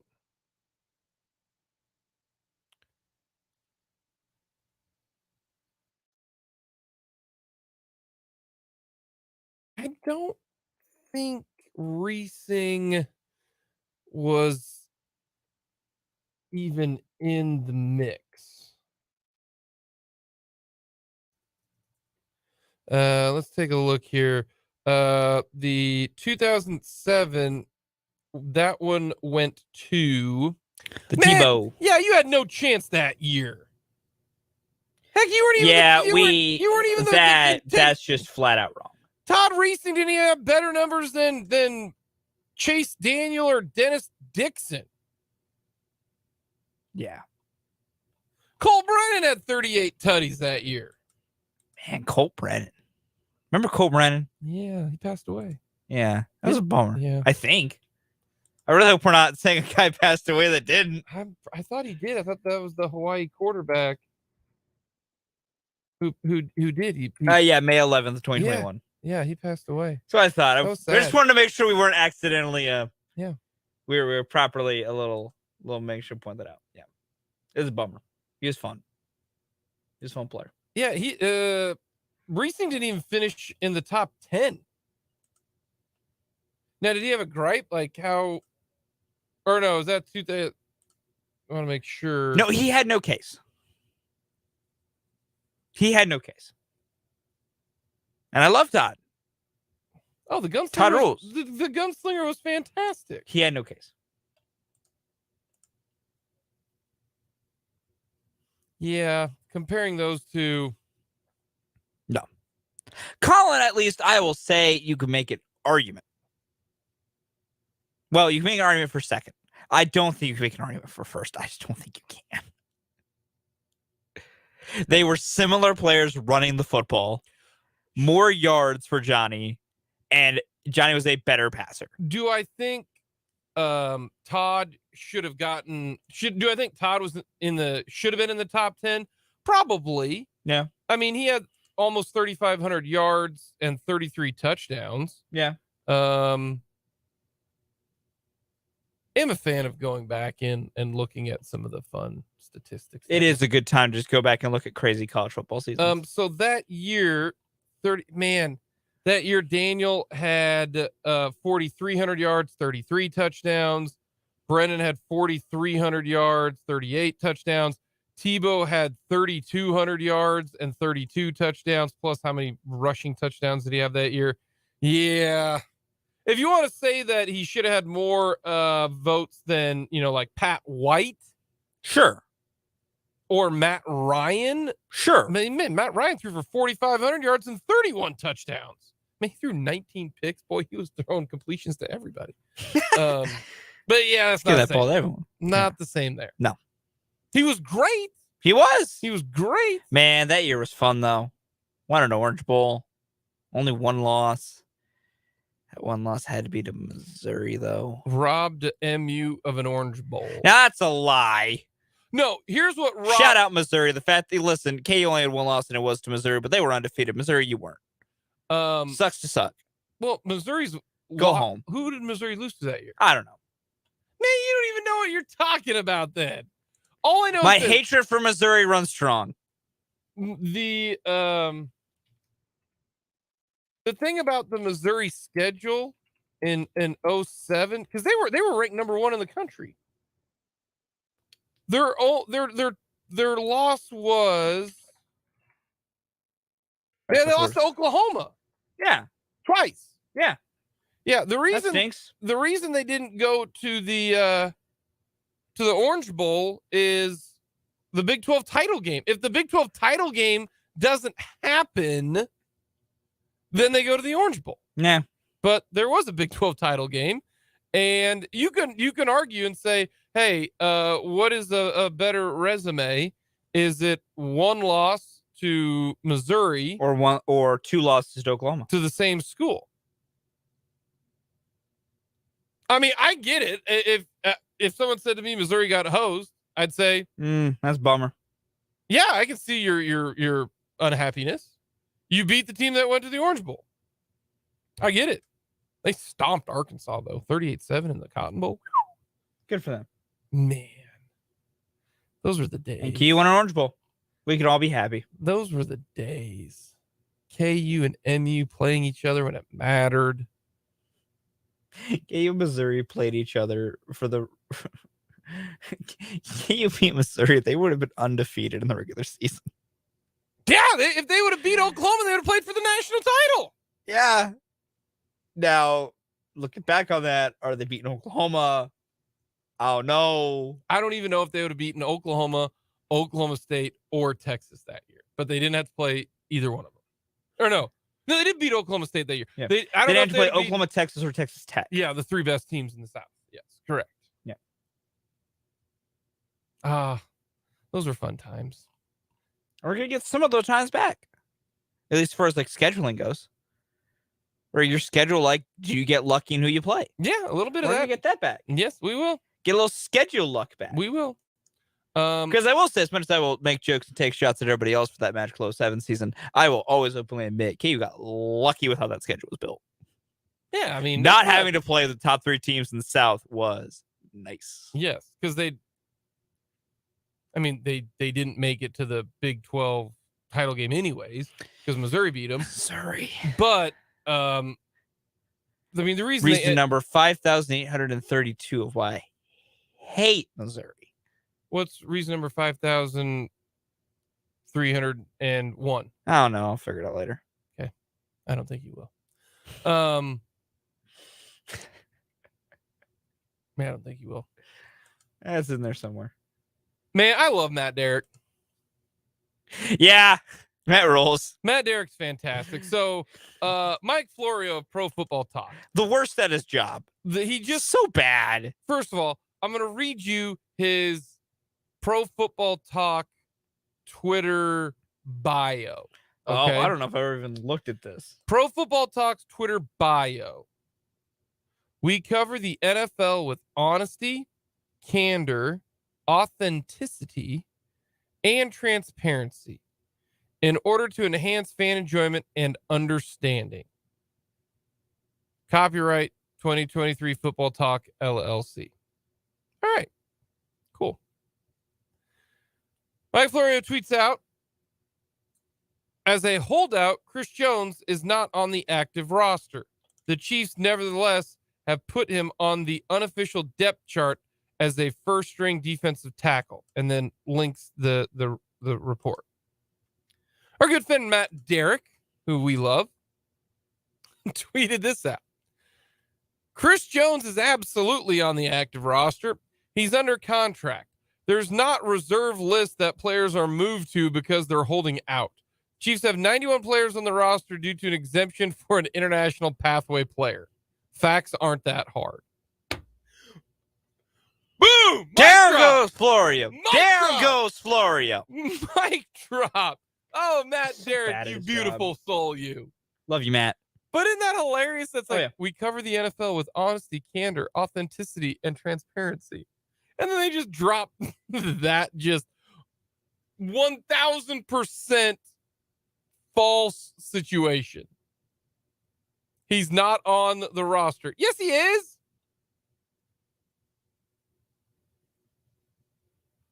Come on now. He is too on the active roster. Get out of here with that. That's totally how it works. He's under contract. Matt Derrick. Doing the Now, Lord's if he work. was a franchise taggee who had not signed his franchise tag, then yes. Yep. A little update on the Chiefs' arch nemesis. Zach Taylor says Joe Burrow is several weeks recovery timeline is unchanged. Bummer.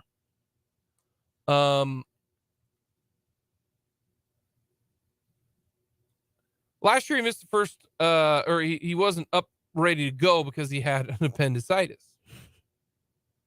Been there, Joe. The start of their schedule. This is Cincinnati Bengals schedule. What do they got here? They got the Browns off the rip.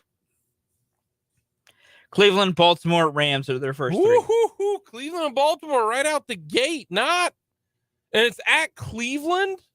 One of those is difficult. I think all divisional games are going to be difficult. One of those is difficult. So you don't think Cleveland's difficult? No. They can play defense. Good for them. The nasty man is washed at quarterback. I am not yet going to go to that level. I'm not going to say nice things about the nasty man. That's fine. I'm not. Did I say anything like you didn't? You didn't. No, I just said I'm not ready yet to call him washed. That's fine. That's fine. I know your rights. I know that, and here's why. I know that Cleveland has an excellent offensive line. They do. They've got a running back that will squat this building and can run if healthy. They've got some decent receivers. They do. That's true. They've got a good pass rush. They do. That's true. So I'm not saying that I think Cleveland is one of the more unique teams this year. I think that's fair. I think that is a fair observation by you. Baltimore will always be good if John Harbaugh's coaching. They star. I think that's a good. But those two right out of the gate, and then they got 3 turds after that. The Rams are going to stink this year. Tennessee's not going to be any good this year, and Arizona is garbage. And then they go Seattle, San Fran, Buffalo. That ain't no joke. Yeah, the Seattle, San Fran, Buffalo stretch is going to suck. And then they finish with a tough stretch. Yeah, Pittsburgh, Kansas City, Cleveland. I'll throw in Minnesota. Yeah, Minnesota. Pittsburgh, KC, Cleveland. Yeah. That's not fun Final Four games. So, but that several weeks away. That's what? Several's 3 to 4? Yeah, 3 to 4. So, if he says the timeline's unchanged from the injury, okay, we're already probably a couple weeks in. Okay, yeah. So I think if he misses any game, it might be week 1.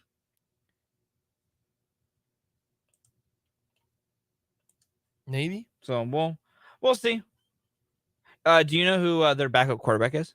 Yeah, because I looked it up the other day. Good job. Former Bronco great. Yeah. Trevor Siemian. Yeah. Man, what a guy. Yeah. I personally wouldn't want Trevor Siemian leading my football team for even a week. Yeah, I looked it up because I read Matt Verderam's little team recap of the Bengals, and he said this is a great team outside of their backup quarterback, and if Joe Burrow ain't there, they got problems. Trevor Siemian, you're not that guy. Yeah, their other quarterbacks are Trevor Siemian, Jake Browning, and Reed Sinnett. Yeah, Reed Sinnett. Man, Jake Browning. Washington quarterback, right? From the Huskies? Yeah. Still kicking around. How about that? Speaking of the Huskies and the Pac-12, did you see this? That San Diego State was trying to form their own Power 5 conference with the Pac-12, Mountain West, and the AAC. However, the San Diego State AD called this fake news. I don't think Dennis Dodd deals in fake news. I'm just going to go ahead and throw that out there. Pretty sure Dennis has been around the block many a time and is not just going to trot out fake news. But let's see. Could you merge those 3 conferences and make that a Power 5 school? Oregon State, Cal, Stanford, and Washington State. That's 4. All right. Now let's add the best of the Mountain West. Boise. Fresno? Yeah, probably. UNLV? I'm talking brands. I know. Okay. Then if you go Colorado State, Nevada. All right, let's look at the AAC now. I know Willie Fritz, former Mule head coach at Tulane. If you can get Tulane on board, that'd be awesome. Really? Tulane? For competitiveness. Okay. Plus, I mean, you're getting a little bit of a link in New Orleans. SMU Not bad area. for sure. Yeah, if you can get SMU, get the Fort Worth area. Memphis. Yeah, that'd be nice. I mean, you can get to 10 teams. Yeah. Oregon State, Cal, Stanford, Washington State, Boise, SMU for sure. So that gives you 6. Can you find 4 more that are legit between, UNLV, Memphis, Colorado State, Fresno, Tulane? What I'll add to the, you know what I mean? Like, yeah. Can you get that? Can you make it to a conference? Is that a big conference? Is that a better conference than everyone else? Like, trying to figure it out. I think that would be a better conference. I got to include San Diego State obviously in this. So you really need 3 schools: Oregon State, Cal, Stanford, Washington State, San Diego State. That's 5. Boise, SMU is 6 and 7. You need 3 more schools. Yeah. What you think Fresno should be a call you make? Colorado State wouldn't be a bad call to make. I think the best one is Memphis, but they are way out there. That's the problem with Memphis for that. That's where I think if you can get SMU. And the travel from Memphis there, not getting the 30 million would be a problem. Yeah. But that's what I saw. When I saw this, I thought, because they don't give you the schools that they were looking forward to. And I guess we have another question I want to add to this. If you're Stanford, do you do this? Or do you just go independent? I don't think you can go into. The more and more I've thought about Stanford, the more and more I think to myself as, how many people are really going to watch their product? They're not Notre Dame. Well, I know, and that would be your one question of Stanford going independent would be that. There's no money there. Where are you going to go? The thing is, though, like, Stanford doesn't need the most lucrative deal to keep them afloat as an independent, because they got all that private money, booster money in the world. Like, Stanford is a wealthy institution. Like, non-athletically, they got funds out the wazoo. Well, I mean, so that's what, like, it still would need to be figured out. And I'm not saying that is their best option, nor should it be de facto what they do. I don't want to make something like that. They would need to do it with the idea of, can you get a good deal? Because they can't rely fully on their investor money. That they can't do. Hold on a second here. They've got money. Yes, but are they going to give that to athletics? And I know that's why I'm saying, what's the endowment, right? The endowment of what's the endowment of KU? Do you know what the endowment? I could not tell the top of my head. Couldn't tell you. I couldn't even get you close. The University of Kansas endowment number is. Well, they give me the phone number. They're going to give you the phone number. Here we go. How much is the Kansas endowment? Okay.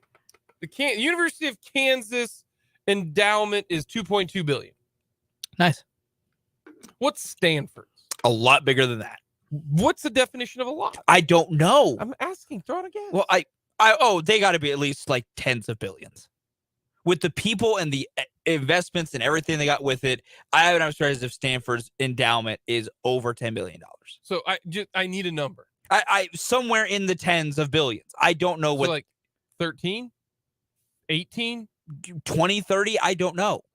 I'm asking you for a number. I know, and I'm telling you, it's tens of billions is where I think. Yeah, if you want, I want a 22. I will give you it. There you go. 20. I'll give you 22. That's all I wanted. I don't know why you need that, but sure, I'll give you 22. Because that gives the baseline here. Sure, we'll go 22. Their endowment, which doesn't matter because you can't use this money.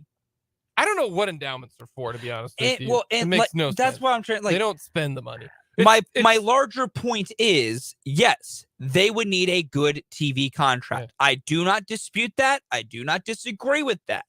But out of any of these schools on the coast that are in a position to maybe have to fend for themselves, Stanford is the one that could do it because they have a lot of money in their own coffers.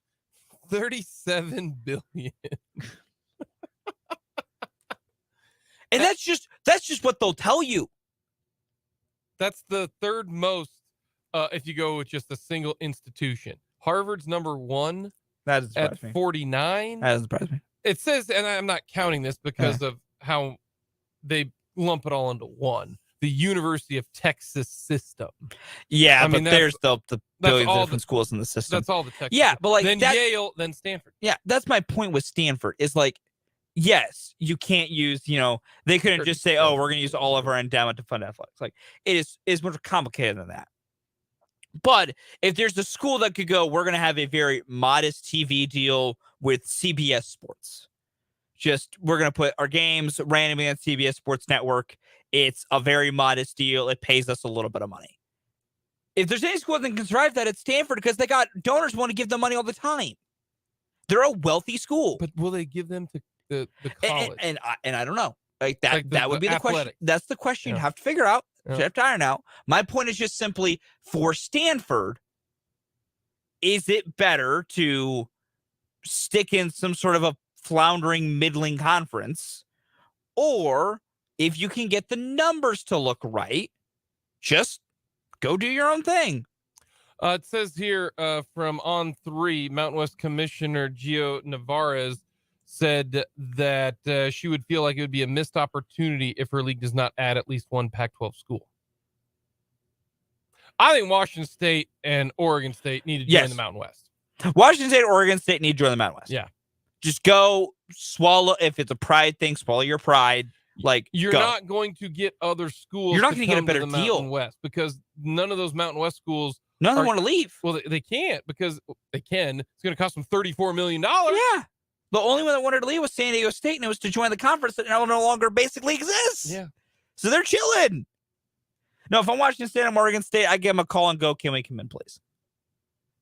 It keeps you with regional ties of that area. It's a perfectly fine group of 5 conference. It would be still fun and competitive. Yeah. You would run that thing. Like, Oregon State's going to be good this coming year. I hope Oregon State and Washington State could make some noise in the Mountain West. I know it's an Olympic sport, so like we don't think about it a lot, but like Oregon State baseball would dominate that thing 9 ways to Sunday. Are they still good at it though? Oh yeah, like they used to be really no, they still are. They still are. They're not like where they were when they were going to the College World Series levels of good. Yeah. They're always good. Yeah. And you put them in that conference, they'd win the conference. First year Oregon State baseball be in the Mountain West. If that happened, that merger happened, rubber stamp it, Oregon State baseball wins the Mountain West in their first year. Against Olympic sports, it doesn't matter as much, but just an overall concept of they would do well athletically in that conference.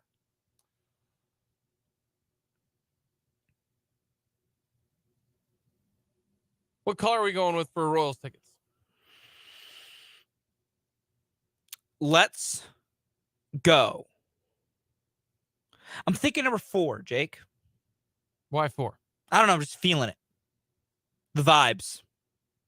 Vibes only. How about we go caller number? By the way, Brady Singer's record right now is 8-8. Yeah, team leading 8 wins. How about we go with caller number? Because let's see here. Brady Singer has thrown 1, 2. Let's do caller number 5. The last time Brady Singer didn't throw or threw less than 3 earned runs. Okay. He was excellent again. Yeah, he was. So we'll go caller number 5. Caller number 5. Caller number 5, you get Royals tickets to go watch the 11 and 12 Kansas City Royals. They are 11 and 12 post All-Star break. 11 and 12. That is 500 baseball since the All-Star break. They do this to us every year. Caller number 5, 785-272-9429. You get to go to any game you want to. You just got to let us know which one. Caller number 5. Coming up, we'll get to more of the Chris Jones and the Kansas City Chiefs training camp news.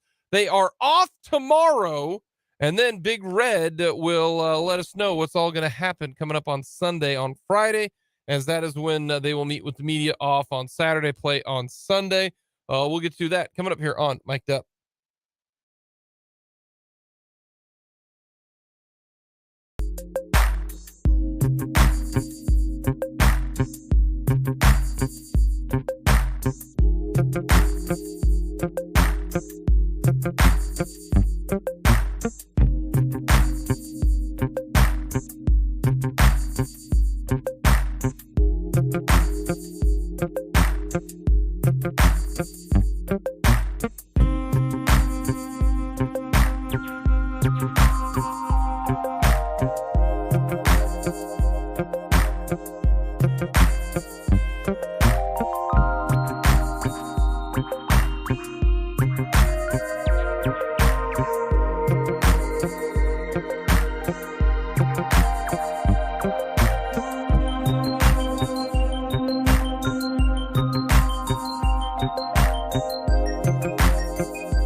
Jim, our winner. Actually, it's JR. Did you talk to the JR? I wish Jim was a pleasure to chat with briefly. It was not good old JR. It was not JR. It was not, because if it was Jake, I would not be talking to you right now. I'd still be on the phone. No, you wouldn't. You'd put him on the air and we'd talk to JR. Well, I'd be on the phone, then would have gone, all right, we're putting you on to get some stories. Are you sure it wasn't? I'm confident. Maybe he's a big Midwestern, midday talk show fan. Listen, as somebody whose majority of his childhood was spent listening to good old JR on Monday Night Raw, I know that voice. I can pick that voice out of a lineup. JR. I'd have to look up the Oklahoma fight song to play him in. Boomer Sooner. That is, for those of you out there who don't know, that is what JR would always come to the ring with. That was his song that walked him out to the ring, was the Oklahoma fight song. Boomer Sooner, Boomer Sooner. Which, let me tell you, sooner or later. when you've heard Boomer Sooner once, you've heard it 1,000 times, and it gets old real fast. What is a real annoying college song? That's not Boomer Sooner? Like, no, because they play it after every first down, it seems. Yeah, like. that's why it's annoying. Yeah. Kind of like Hail to the Victors. They play that all the damn time. Yeah, Hail to the Victors is pretty annoying. They play that all the time. But yeah. Lord, Boomer Sooner annoys me so much. I can't wait to tell everybody that JR won Royals tickets. Buddy, you gotta. That's awesome. You can't give out false information like that. I am. You know what you're doing. No, I didn't. You know what you're doing if you say JR did. No, I don't. I'm just going with You, my friend, ready? Speculation. And it would not be overruled. They would say, yes, you are correct. You're just mad at how I lawyered you. Mm-hmm. Don't get mad. I'm shaking my head at you. Don't get mad. Don't get mad. Fulton, we only got 2 more shows after That's this. true. You're gonna want me to. I'm gonna keep texting you dad jokes. Oh no! Please don't. Yes. Please don't. I'm gonna put a little reminder on my calendar. And I'm gonna figure out the best day to do it, and I'm gonna just say, you can put it in your Google Calendar. Send Fulton dad joke, and then go down to find a time and put it every Wednesday at 9 a.m. And it'll say for how long. I'm going to say 52 occurrences for the entire year. I'm going to send you a dad joke every day. Not every day. Once a week for a whole entire year. Oh boy. Oh boy. I am going to do that. You're going to miss my dad jokes. I don't know if I will. Yes, you will. I don't know if I will. I'll miss other things for sure. Fulton Thomas. There it is. Proud of you. You're going to miss. You finally figured it out. You're going to miss. So, all right. Now that you figure this out, you're like late to the party here. Fulton, I'll miss him a little. Yes, I'll miss you him a will. little. Thank you. I have to ask now, though. I have to know. Did you figure out my middle name by looking at all the other people that figured it out, or did you learning my dad's name today? No, I figured it out yesterday. Okay. When you said your middle name started with T, and it wasn't Tyler. Really, the only other true name That's basic. That's T. That's common T. It's either Tim or Tom. Yeah. And I went with Thomas. Yep. Nope. That is my middle name. My dad's middle name, my grandfather's middle name. There you go. My first name is my grandfather's middle name. Should have clarified that. No, my middle name is my dad's first name, and my first name is my grandfather's middle name. So just a whole string of family connections in my name. There you go. Good. You are going to miss the dad jokes. A little bit. You will. A little bit. You will. We'll get a timeout. We will discuss Chris Jones and just how he needs something to do. And social media might be it. We'll get to that coming up next.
List of the show, because we are moving back to 2 to 6. Fulton's last show is on Friday,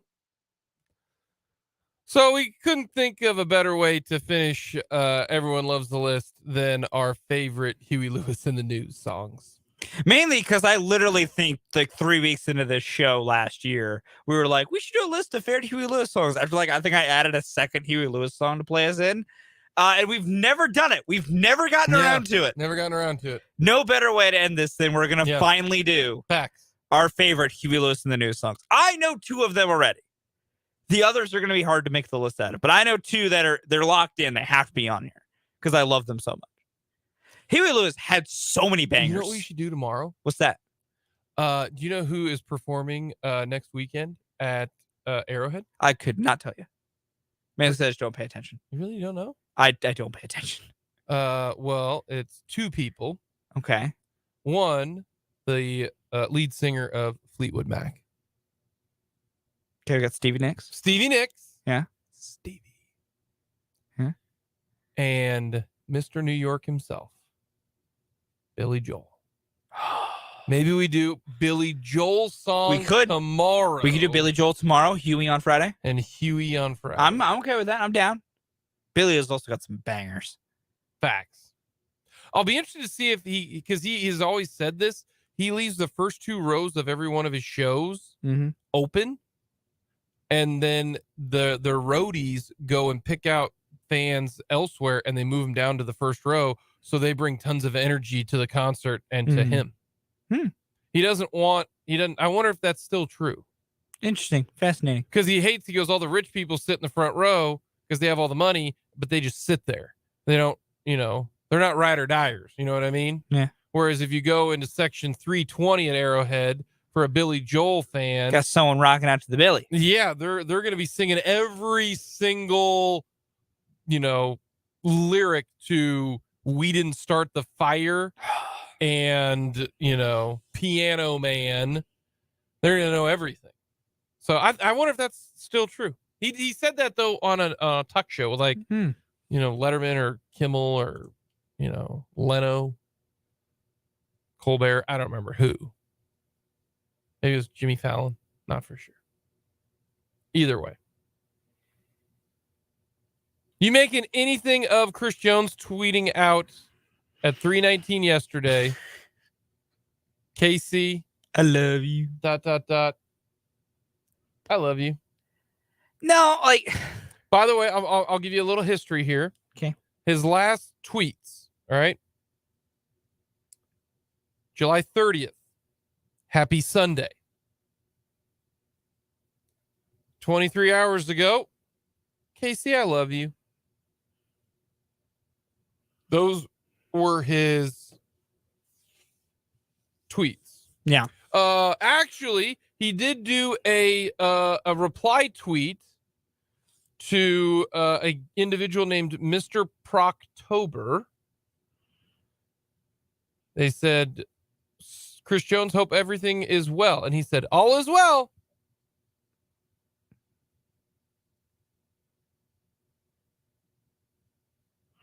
So we got that. Of course, we had, his little Happy Sunday. On 7/29, we got This Too Shall Pass with DPOY. Mm-hmm.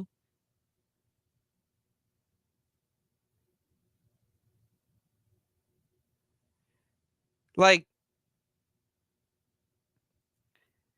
you can read into a little bit because there's always a little bit of, probably. I don't know. Here's my thing. Part of it is Chris is probably just, putting legitimate feelings out there. Chris Jones is also a gigantic troll. Like, he knows people will see his tweets and read into them. So he knows he can put anything out there he wants to, and people kind of go crazy. I don't know. I mean, what I read into it is he knows whether he stays or he leaves. He does love this city and this team, and will be forever grateful of his time. But whether it means they're farther apart on a contract and it's not going to happen, or maybe they're closer to something and he's just happy to be back. Mm-hmm. I don't know if you can read too much into it or if you should. A better man shouldn't. That being said, when he did his whole thing of all good things come to an end, threw me in a tizzy when he put that on Instagram. As I said, better man would have read nothing into this. I'm not that man, though. So it is what it is. Eventually, this will all be behind us. When that day is, I don't know. This from Chris did not move my scale anyway off of 50-50. Is it weird that I do think now a deal's getting done because of this tweet? No, more power to you. Whatever you need. I'm not going to judge you for that. I also think Chris Jones is bored as hell. Oh, I think Chris is bored. I think Chris is starting to get a little bored. I think Chris is getting a little stir crazy in the house.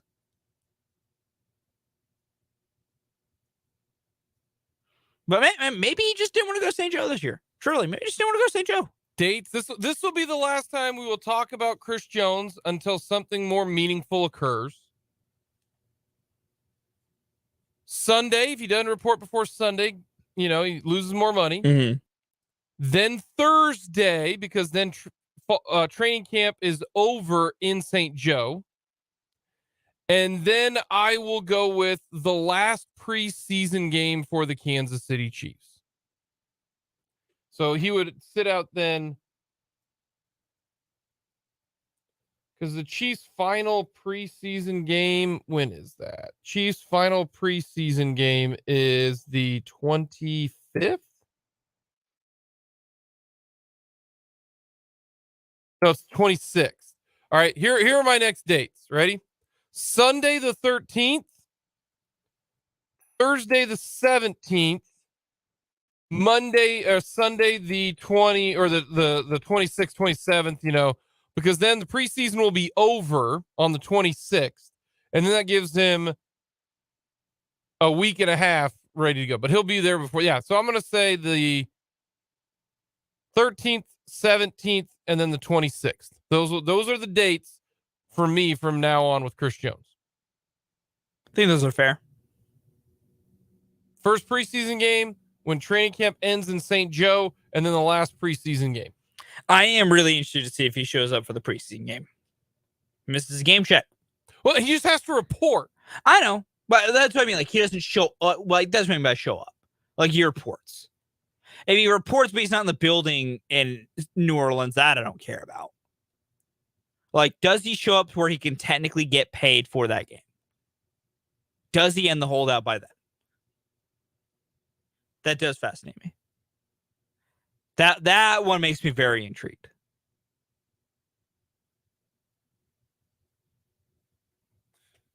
Tomorrow, we're going to talk with our good friend Paul Meyerberg on all things conference realignment, a little more Big 12 talk. We also will get, since Fulton is bidding us adieu, he's going to give us his over-unders for certain Chiefs players and some final predictions for the Kansas City Chiefs season. And we are going to inch closer towards the end of training camp, the St. Joe portion. We had our 5 headlines. Mm-hmm. All right. After, 15, 18 days of camp, I'm going to ask you, have your headlines changed from what we've seen and what we know? Okay. Have headlines changed? Okay. Because I have one big time headline. It was not a headline previous, but because of what has gone on during this fall camp, it's now a headline. It is not just a headline. It is number 1 with a bullet. Okay. I look at it because of what we've got and the fall camp that has occurred so far. It's a little bit ambiguous, but it's going to be the determining factor for the Kansas City Chiefs.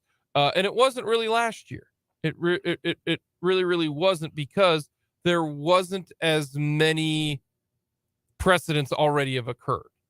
Okay. So we're going to get to that coming up tomorrow as well. Very fascinating to see what that is for you. Yeah, in fact, my number 1 and number 2 are completely different. I think my number 1 headline is going to be completely different because my number 1 it's been answered. My number 1 and number 2 are going to be completely different. Mm-hmm.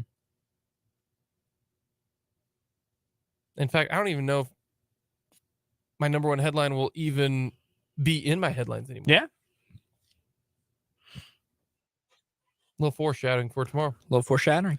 Coming up next, we'll finish things off with the mic drop.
All right, Fulton, what do you got for your mic drop? Jordan Lyles tonight trying to do something he hasn't done all year. Win his third straight start. He's trying to win his third start period. Trying to win his fourth start. He's 3-12. He is 3-12. He's won his last two. You telling me I need to bet on the Lyles, man? No, I'm not gonna say it all, but Let's hopefully, he pitches all right. Hopefully it goes well. But maybe we get some good value on JL. Oh, probably not. Actually, I mean, maybe. Jordan Lyles tonight for the Royals. Jordan Lyles versus Nick Pivetta. They are plus 190 money line. Oh, it's not too bad. There you go. We'll see. Should be fun though. If universities were smart, like if Stanford was smart, they would go independent and just take $1 billion out of their endowment and give it to the athletic department. They would be down to $36 billion in endowment. They've got plenty of money. Go independent, do your thing, fill out your schedule. Just $1 billion. They can just give it to them.